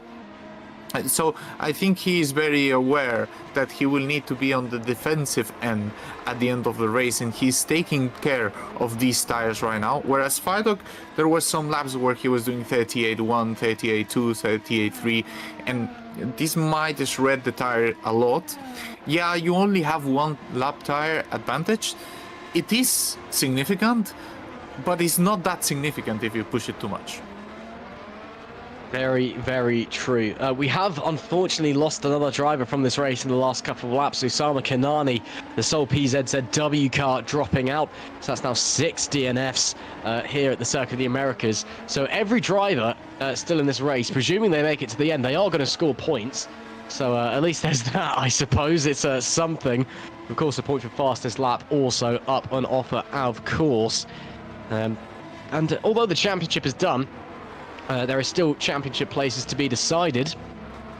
If they finish as they do, if my math serves me correctly, Sandeep Singh will be crowned as vice champion here in SL2 of 2024, making it, or cementing it, should I say, as a Road to Formula 1-2 in the standings. And Jack Mayer will just miss out. The fight for 4th place as well in the Drivers' Championship. Very, very hot right now. That could be one to watch out for. Focusing on this battle at the front, though. 10 laps to go. Jack Mayer, David Fidok, half a second separating them. Sandeep Singh on that soft compounded tyres. You saw him briefly, that brilliant splash, that streak of blue at the back of your picture. He's coming. Can he make those tyres last to the end, though? We know he's so good on the tyres, but the softs may have been a bit too much for the Road to Formula team boss to handle. Time will tell. Okay, here we go, DRS zone. Does Fidok attack now? He looks a bit too far back at first, unless he maybe fancies using a bit of push to pass, but no, he's already going to be too far back coming into the braking zone. He's clearly fine, just filling the mirrors, putting a bit of pressure on Mayer in front. Has a look to the inside. That move was never ever going to happen. It was way too far back, but again, just making Mayer think, letting him know that he's there. Again, David Fidok, he's got so much experience under his belt here in GPVWC.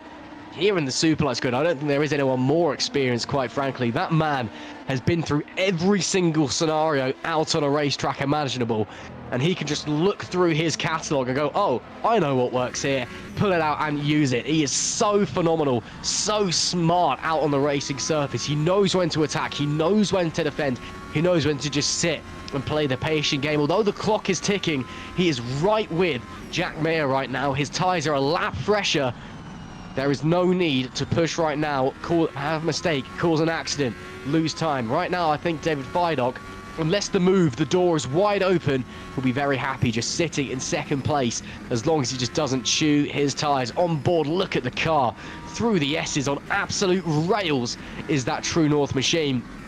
Of course, Fidok, the sole True North competitor, left after he lost Mathieu's Pishkan early doors. Again, a little bit too far back. We'll see how close he is as they come into the hairpin. He was taking a very strange line here through the hairpin earlier on in qualifying. He was turning in really, really early. That hairpin, you can take a lot of different lines there. That was a much more traditional line from David Fidok. Again, he's going to be too far back. Don't think he'll be using any push to pass at this point. Once again, just happy sitting there. Mayer likely is using push to pass, because look at how little Fidok is gaining with the DRS. Again, Fidok, right now the cards are in his hands. His tyres that little bit more fresh. He's got that experience under the belt. Right now he's got the pace on board the car, and he's the one hunting down Jack Mayer. He's the one with DRS. He can save his push to pass for later on in the race as we get down to the final few laps. as we head through the big right-hand sweeper.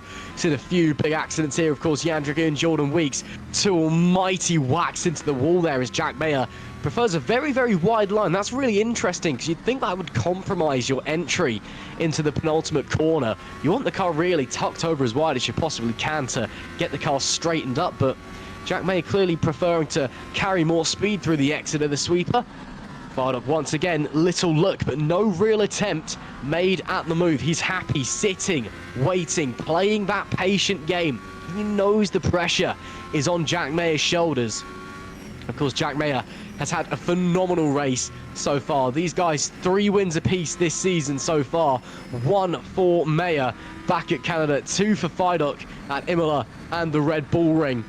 One of these guys is going to be claiming another unless Sandeep Singh has anything to say about it, because as we're on lap 39 of 46, the soft shed Road to Formula driver, he's 1.6 seconds away and still closing in. Carlos Martin, we are in for a classic ending to this race here at COTA. Yes, and this is where the highest top speed from Mayer pays off, although Fidok is right now in striking distance right now. He will try to make the move. He will just stay behind. He is trying to force an error from Jack Mayer, trying to make him think, I'm gonna attack, then I don't attack. He's trying to play these mind games. Although I have to say, if you play these mind games too much and you try to do an attack and you lose time, Sandeep is gonna be just right behind. So very importantly that if you do the move, make it clean, because otherwise you will be in danger of the driver with the fresher tires with soft compound tires. So yeah, even though Sandeep will have does have the stretch right now, at the end he will suffer a bit. You don't want him to give him now the opportunity to actually attack you. So we see Fidok being still very, very, very close to Jack Mayer. This extra top speed that Jack has right now, it is making Fidok to fight for it. You can see how pushy Fidok is in the corners. He's pushing more than what Jack is doing right now, and trying to make every single bit before the straight zone. And Fidok will need to use everything he's got, every single bit of push to pass. Although it's a limited resource, you cannot use it like freely non-stop at all times. We will see the exit of this corner, how good it is for both of them. Fidok looks really close right now, although I think Jack Mayer is using a bit of push to pass right now, and it's right now in a safe position. Unless Fidok decides to go for a dive, I think it's a bit too far right now. It is very important to use it at the very first moments that you create a 6/10 gap and everything, the push to pass, so you are in this comfy zone that you know that if he wants to do it, he needs to use plus 15 seconds of push to pass, and this resource management is also important at this point. Fidok, though, I think he might need to start thinking about making that move soon, because Sandeep Singh is coming. He is coming. He's now only a second and a half away from David Fidok. 5 tenths, now 4 tenths, now 3 tenths as they come into the braking zone away from the DRS range, as that was a small mistake there from Jack Mayer. Unfortunately, Fidok, I don't think is going to be able to capitalize it on the run up into turn 1, and no, he won't. That huge elevation, 80 meters of elevation up into turn 1, and then bombing back down the hill into turn 2 and then through the S's. But Sandeep Singh is coming. David, I think he'd rather have another car between himself and Sandeep Singh than be the one doing the attacking and the defending. So I think David, maybe he's just holding out for the moment. There's 5 laps left to run. He's just waiting to see where is Sandeep Singh. The second Sandeep Singh gets into that DRS range, the second he starts hounding into David Fidok, that is when he's going to make the move, because he will know he needs a car between himself and Sandeep Singh, because Sandeep is outrageously quick on those soft tyres at the moment, and it looks like they've lasted at the moment. David Fidok is indeed very close. Is he going to try and go the long way around? No, he dummies to the inside. David Fidok for the lead of the race. Shades of Verstappen and Norris at the weekend as they almost come to blows. Fidok to the outside, Mayer to the inside, almost touching wheels as they're still side by side coming into the stadium section. David Feilock, though, will cap off a brilliant move and take the lead of the race on lap 41 with 5 laps left to run here at the Circuit of the Americas. And now the hunter has become the hunted. What can Jack Mayer do? Does Sandeep Singh still have the tyre life left on him? Oh, mistake from Mayer. He runs over the curb. It hooks him out wide. It costs him a little bit of time. Does he have the push to pass left as well? Or has Mayer used it all up trying to defend? And Sandeep Singh is now in the DRS of Jack Mayer as well. Ladies and gentlemen, we've got a 3-way fight for the lead of the race with 5 laps left to go here at the Circuit of the Americas. Talk about drama, talk about tension. GPVWC Superlights once again is serving up fantastic racing. Here we go then. Sandeep Singh, he's dropped out just a little bit from the DRS range at the moment as they come through the S's. Maybe he's just thinking about conserving those tyres for a bit. Again, on the softs, they will be starting to fall off a little bit soon. But he's still there or thereabouts, and already Feilock trying to bolt away. I mean, Carlos Martin right now, for me, you know, the cards are very much in the hands of David Feilock and Sandeep Singh. Jack Mayer, I don't think he quite has an answer for Feilock's pace, and Singh, those soft tyres are looking absolutely rapid. I think it's got to be one of those two winning this. I think if Sandeep wants to win this race, he needs to do the attack really soon. And I don't think it's over for Jack. I think the DRS is quite powerful, and maybe in the upcoming laps he might have a chance. The important thing is that you keep in this DRS range. Although if you struggle too much in the corners right now, race is over for you.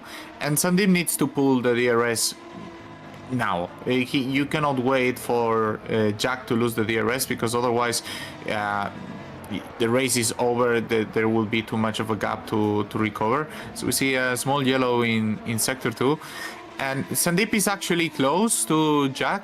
I think this is the moment that you need to pull the move. Otherwise, you will not just have the chance to win the race. And yeah, it looks like Jack is struggling a bit with the front right, in not being able to turn in the car as good as he would want to. And yeah, probably you're right, and Jack is a bit more off from the contention of the race at this very rate. And if Sandeep wants to win it, he needs to do the move in this very lap. You cannot wait any other lap, because the tires are giving up for Sandeep. The tire advantage he had some laps ago, it was substantial, but right now isn't that big, and it is more likely to stay as it is right now, the positions, rather than switching too much. Absolutely. We've lost another driver, this time pole sitter Alessandro Maggio. He's down and out. What a real shame for the Italian. A race that, until damage hampered his pace, that he very realistically could have won. And that is a real shame for Valley Esports and for Alessandro Maggio, race winner, of course, last time out at Singapore. It's a DNF here at the Circuit of the Americas for the Magic Man. But the action, it still continues at the front. David Feilock looking to break DRS range from Jack Mayer, himself looking to break DRS range from Sandeep Singh. It's going to be lap 44 of 46 in the blink of an eye. What is going through these drivers' minds right now? What emotions are they feeling them? Adrenaline, maybe. Nervousness, certainly. Pressure, possibly. But sheer will, focus, determination, commitment from all three of them. Three of the finest drivers, not just in Superlights, but in GPVWC as a whole. Three of the finest sim races you'll find anywhere. And they're going toe-to-toe with a handful of laps left on the clock. Do not scratch your eyes, because you will miss it. This is going to be one of the most dramatic endings to any race you will ever see. Feilock leads from Mayer in P2, Sandeep Singh in P3. Jack Mayer, for a moment, was outside of DRS range. As they came into the corner, all three of them, or Mayer and Singh, should I say, now within DRS range. Singh a little bit further back. I wonder maybe if those soft tyres starting just to give way late in the day. It was all a little bit deep there from David Feilock. That's a small mistake. Won't cost him too much time, but again, just closes that gap back to Jack Mayer, puts a little bit more pressure on the Britain's shoulders. It's those small errors that can cost you wins at this level. When you're at the front, when you're this close to 2 drivers behind, you need to be inch perfect. That's the first error, it must be said, Fabian has made all day. He's been phenomenal out there on the racing surface. He's been so fast. And it's going to be 2 laps left to go, Carlos Martin, for David Fabian. Can anyone stop him, or will he be taking his 2nd win of the season? It will be hard for Jack, but he's still holding there, surprisingly. So the chance is always there. It depends on the levels of push to pass that both drivers have available. We're not sure if Fabian was trying to pull away and try to use a bit of push to pass, or vice versa. We don't know if Jack is holding just because of this usage right now. It is very important that if Jack wants to commit an attack, he needs to be 5.5 tenths behind. He's just almost right there in that margin. He's pushing a lot into this section right now, and it will be very important, the exit of this corner. It wasn't the greatest of ones. It will be close though. It will be quite close. I don't think it will be side by side, but definitely just a decent amount of closing, as he will try to go defensive, going for the move from the outside, and then, well, he doesn't make the move stick, but definitely it shows to Fabian that race is not over. It is not at all. Fabian hunting for his 3rd win this season, his 1st since the Red Bull Ring. Jack Mayer hunting for his 2nd win this season. Sandeep Singh hunting for his 4th, his 3rd since his 1st since Belgium. Round the penultimate corner then. Round the final corner in the blink of an eye. In American terms, it'd be white flag. That's not quite what it means in the rest of the world. But 1 lap left to go to decide who wins race number 15 of 16 in GPVWC Superlights. And there's 3 drivers up the front, locked in battle. Fabian strong out of turn 1. Mayer a little bit deep there. That's going to cost him a bit of time, but not massively damaging, because he'd lose time close in the S's anyway through the dirty air. Singh still there, lingering in the background. As they now come to this very tricky section, you've got to be very patient with the car through this right-hander and not run it too wide. You don't want to hook the curb there.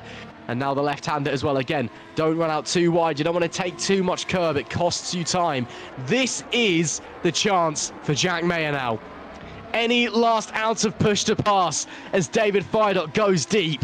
DRS will be open. He had a look on the last lap. Jack Mayer, do or die. Last chance saloon for the FS2, FS1 champion. Fabian defensive to the inside. Mayer tries to go the long way around, still side by side. And Mayer gets squeezed right off the racetrack. David Fabian will hold the position for the time being, but Mayer is still right with him as they come through the stadium section. Mayer desperate now, looks to the inside, almost front wing to rear wheel, but oh, the traction isn't there on the exit of the corner. Was that the last opportunity for Jack Mayer? Was that the last opportunity for Spark Racing? Yellow flag in sector 2, but for these guys, there's 1 corner left. 3 came into this final lap, but there can only be 1. And for the 3rd time this season, David Fabian is a race winner in GPVWC Superlights. His 1st win since the Red Bull Ring many weeks ago. And man, oh man, that one would feel special because he had to fight for that one. What a race we have just had here in Austin, Texas. David Fabian takes an emphatic victory. The top 3, Jack Mayer P2, Sandeep Singh rounding up the podium, covered by 1.5 seconds. But it is the Briton, the true North driver, David Fabian, who takes the spoils here in Austin. Yeah, it was an awesome race and an awesome battle between both of the drivers. They kept it clean at all times. It was amazing racing, and this is what can we expect from these drivers. Oh man, that was racing at its absolute best, wasn't it? David Fabian, what a win. What a feeling that must be. He really had to fight for that one. There were a few moments in those last couple laps where Jack Mayer looked like he may have slid back through. It looked initially like the undercut was the way to go. Mayer got through in the pit stops for the final stint. Fidok just got back past, though, with the raw pace on that number 23 car. He was so fast all day, and that is a well-deserved win. Again, kudos to Jack Mayer, it must be said. Kudos to Sandeep Singh as well on those soft tyres for a great race and for pushing Fidok all the way to the end. But it is David Fidok who takes his third win of 2024 here at the Circuit of the Americas. Jack Mayer and Sandeep Singh rounding out the podium places. Ruven Machedi, once again a super sub drive from the German in P4 with Joseph Herlock P5, Vincent Gutt in P6 and Harry Smith, a decent result from him in P7. Maxime Pulio, great job to work their way forward into P8 after a disappointing start, should I say, and dropping backwards at the red lights. Jan Sikora with the sprained ankle in P9. Take a bow, good sir. That's a performance he can be very proud of, and I hope his ankle's doing okay. As Tom, definitely Tom, not Vincent van der Voort, rounds out our top 10. As there's donuts there from one of the Fusion Racing drivers. I'm going to assume that is Ruven Machedi there. But there's your top 10. After an incredible race here at the Circuit of the Americas. It's an attempt at donuts from the race winner. Further down the order, it was Michel Gauka in 11th. Dominic Koroshavin was 12th. Davide Zanini was 13th after starting at the back. A crash before we got to set a lap in qualifying with Chris Gitsov, our final finisher in P14, a lap down. And then we lost a whole host of drivers. Of course, Alessandro Maggio, the pole sitter, a great start to the race. Really strong performance early on, then damage put an end to his day. Usama Kanani also lost Jordan Weeks and Jan Dragoon, two of the biggest accidents you'll ever see in GPVWC. Could well be up for the Accident of the Season award at GPVWC Day. Alexander Ragotes was also lost alongside Matthews Pijkam, and there was one more driver who doesn't appear on the graphic because he was 21st classified. It was Oliver Taris. He also was a DNF. So a fair few drivers down and out in that one. Carlos Martin, though, I'll ask you before we quickly go on to our interviews, who was your driver of the day? The race winner, David Fidok, of course. I think he did amazing. He starting from a great qualifying spot and then having the tempo to actually pull the moves when he needed. He had to fight for it, and he shown the rest that he was the better driver today. Well, what a great race we have seen there. Absolutely brilliant from start to finish. Let's get some interviews in, shall we? First of all, if he can hear us, fourth place, once again a super sub, it is Ruven Machedi. Ruven, once again, you've jumped in and you've done an incredible job and come home in P4. That must feel pretty good. Yeah, on a 1 day notice again. Had pretty good pace, had confidence in the car. I think I went slightly wrong on the strategy. I think I could have done more than P4 today, but it's amazing for Fusion. Again, the best race result, I think, or matches the best race result. And yeah, very happy. And well, talk us through as well, because you got held up a little bit in those incidents with Alessandro Maggio about halfway through the race. And that obviously cost you a few seconds. If that wouldn't have happened, and maybe if the strategy was slightly different, do you think you could have definitely been on the podium? I mean, I definitely had the pace. It's of course, what if, and yeah, it's not really important about what ifs, but I think if I could have stick to Sandeep and Jack Mayer in the second stint, I could have gone on the podium.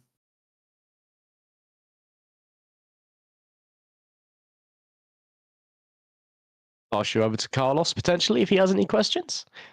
Well, Ruven, first of all, congratulations for the very strong performance today with a late notice and not the very best upgraded car. I have no questions for you, but just to hope to see you as a primary driver next season in a team that you feel comfortable and you can show how good you are. Yeah, thank you very much. But what a performance from Ruven Machedi. Once again, a super sub here in GPVWC Superlights. Let's though speak to our race winner, David Fidok. If you can hear us, For the third time in 2024, you're a GPVWC Superlights winner. And that one has got to be the sweetest of the lot. What an incredible race. What an incredible battle all the way through. Talk us through it. Sweating. God, no, yeah, that was awesome racing, man, and awesome respect for Jack for the wheel-to-wheel racing and nice and fair race. Yeah, it's the first time this season the car's hooked up the way I wanted it. Yeah, I guess yeah, the way I wanted it, and I actually beat my PB in quali for the first time in the actual quali session. Normally, I'm like 2-3 tenths off it, but today I was 2 tenths in front of it, so the car was definitely driving well. And yeah, the race, oh man, it was so good, but I couldn't see the lights, so I lost out a bit to Maggie on the start. But then the first 2-3 laps in the last sector, I saw how much he was using his rear tires, so I just stayed in the DRS for a bit, waited for him to drop, and then overtook. And yeah, I knew the tire wear would be good. So once Jack pitted both pit stops, I always gave myself the extra lap, so I had the fresher tire at the end of the stint, and then yeah, just made sure I had to push the pass at the end of the race to cover him off. But yeah, I needed this one. I wanted one more before the end of the season. I finally got it. Oh, I mean, there's still an opportunity for another one at Interlagos in a couple of weeks' time as well. But yeah, I mean, just an incredible race from you again. Congratulations for that incredible pace and that incredible battling. And you said just the car was just hooked up the way that you wanted it to. But was there ever a moment of doubt? Were you just confident the whole way through? I mean, obviously late in the day, it looked like Sandeep may have been coming on the soft tire. Was there ever a moment of here, or were you just confident the whole? I didn't even know he was on softs. I just thought he was blindingly quick. No, I once I saw the pace in free practice, I wasn't even looking at my best laps, and I was comfortably fighting. And I know when I fight for the front, I can hold my own with the other guys. And the only thing that worried me was the track temp, because every hot track we've had this year, I've dropped back, like China and Silverstone. Middle to the end of the stints, I just not been able to look after the tires. But yeah, the car was so nice. I was able to follow Jack in DRS, and I was hardly wearing him out and keeping the temps cool. Yeah, I mean, I don't want to be cocky, but it was all perfect. It all just fell into place really. So the only downside was I had 3 laps too much fuel, so it could have been a bit better.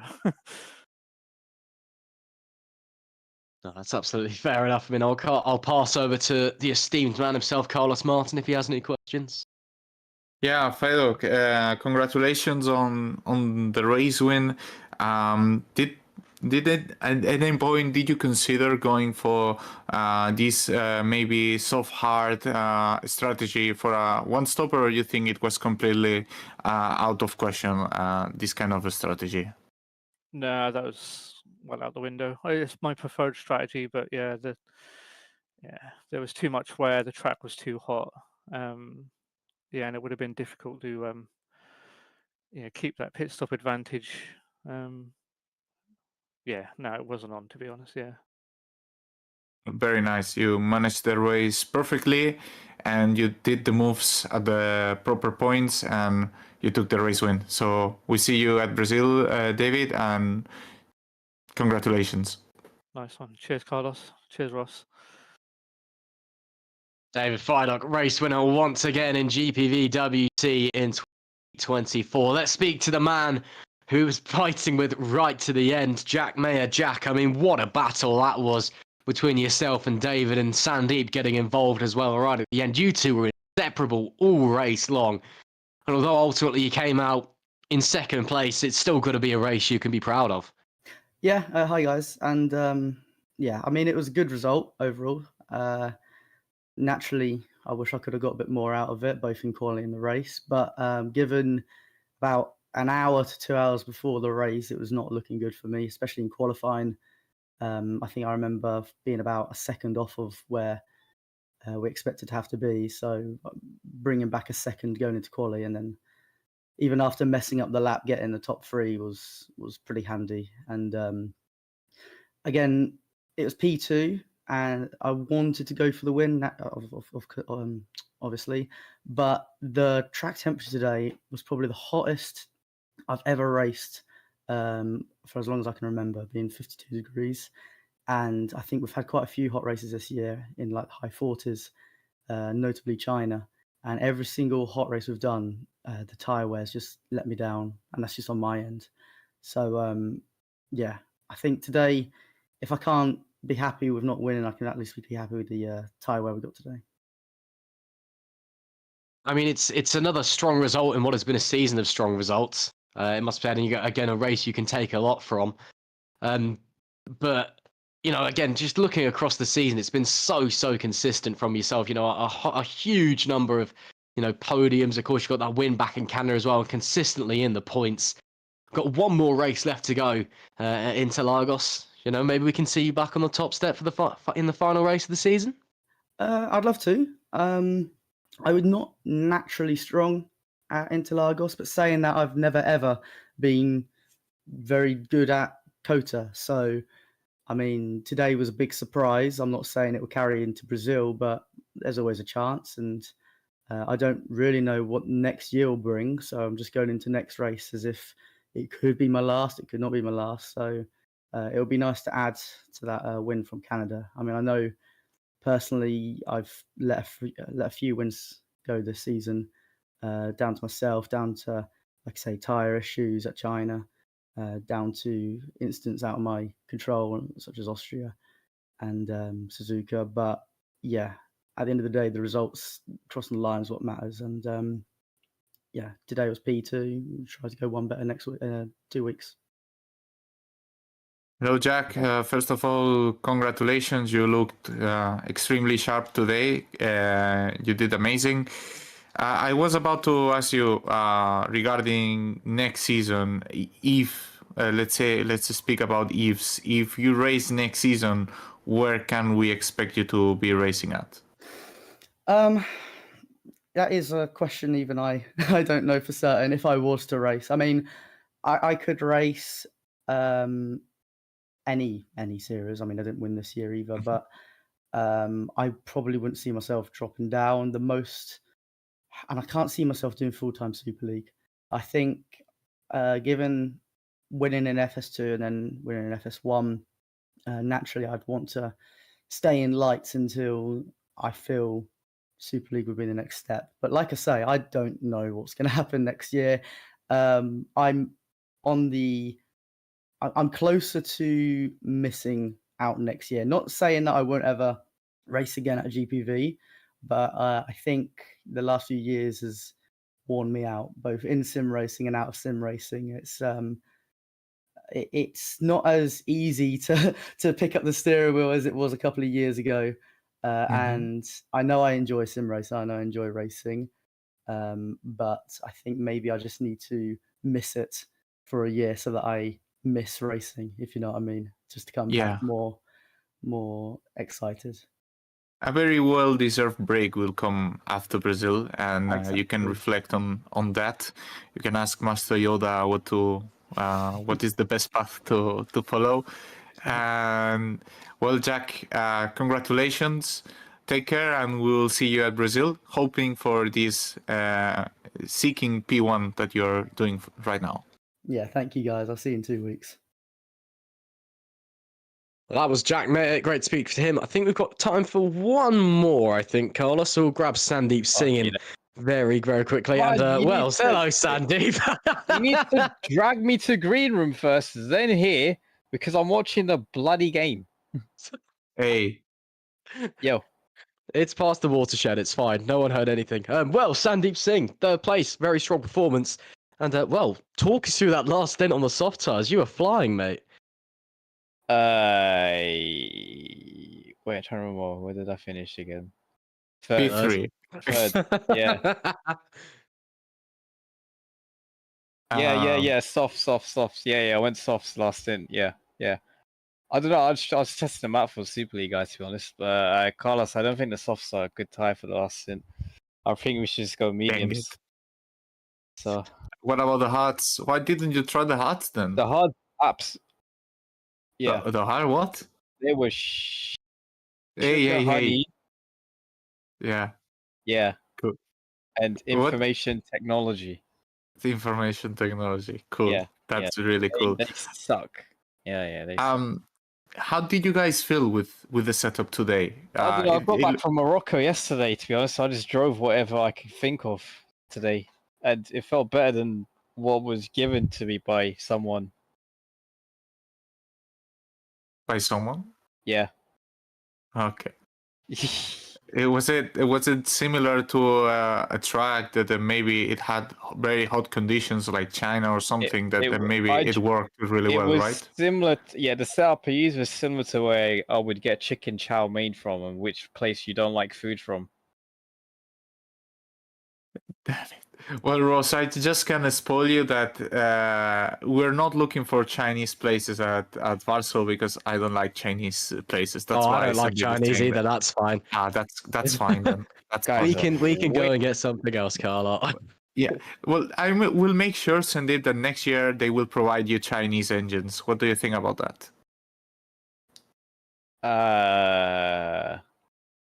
As long as it comes with egg fried rice.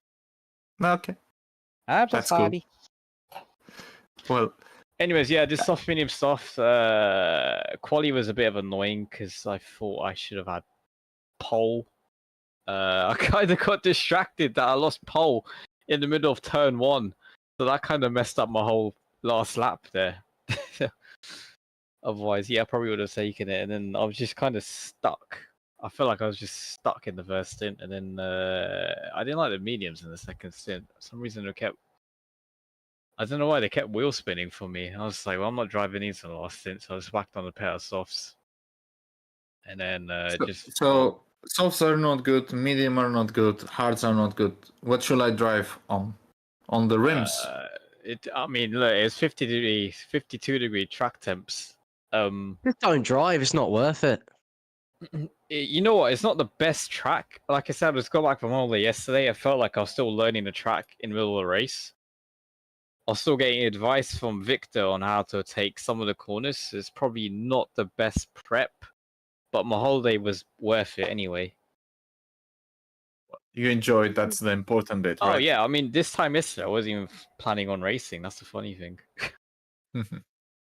Well, Sandeep, thank you for the interview. We'll see you at the last race at Interlagos, and we wish you the very best of lucks. We don't know. I might skip Brazil. Okay. Yeah, I will I'm force not you to skipping drive my Brazil. setup then. No, I'm not skipping Brazil. Apparently Maggio and Mounier want to go like 1v1 for Brazil, so I might have to sweat it a bit, but yeah. Okay. Gauntlet's been thrown down. It's going to rain anyway. I will update the server tomorrow. I'll see if you do laps. I'm not doing laps tomorrow. Okay. I'm not driving till weekend. You mentioned you wanted to sweat it. Yeah, Very but bad boy. Liar. 2 weeks to go to Brazil, and then we got something after. What was it? Race of Champions, isn't it? Something like that. It's Race of Champions. There's also the young driver test for Yeah, Super I'm not League. young. I'm not doing that. Is it Race of Champion before GPVWC Day, or is it? I believe after? so. Should be, no? You know what? It's gonna be. There is time. Actually, you know what? I'm just thinking it better not be that Thursday night, because I was planning to fly out to Warsaw. No. I was planning to fly out to There is Warsaw no that way. night. There is no way. I presume people are flying out. I think Race of Champion was announced for December, though. Maybe we're all wrong. December? I'm pretty sure it was. Let me check. Is there a chat? Here you go. Race of Champions. Yeah, they just chat too much. Oh, men of the Dutchy will figure something out. Be like, hey. But I'm pretty sure it was December when they said it last time. But there's no time to make it before the how's it meant before GPVWC Day, because there is the young driver test. Yeah. GPVWC Race of Champions last week of November 2024. There you go. Last week of November 2024, 27, 28. Last week of November, yeah. It's 2 weeks after. 2 weeks after. Yep. Why are you yawning? Okay. Because you are boring, Sandeep. He hasn't even driven and he's yawning. You are boring. I'll I'm see you not next race, Sandeep. Take care. Yeah. Bye-bye. See ya. What an amazing interview with third place Sandeep Singh. Well, I it's guess always is. yeah, don't go on the softs on Thursday then, Carlos, I guess. Well, maybe I do, maybe I don't. I We'll don't wait and expect a see. great result. We'll wait and see. Well, thank you very much for joining us here at the penultimate round of the GPVWC Superlights Championship at the Circuit of the Americas.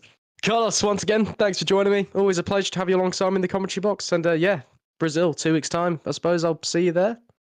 Pleasure is mine. Thank you, Fabian.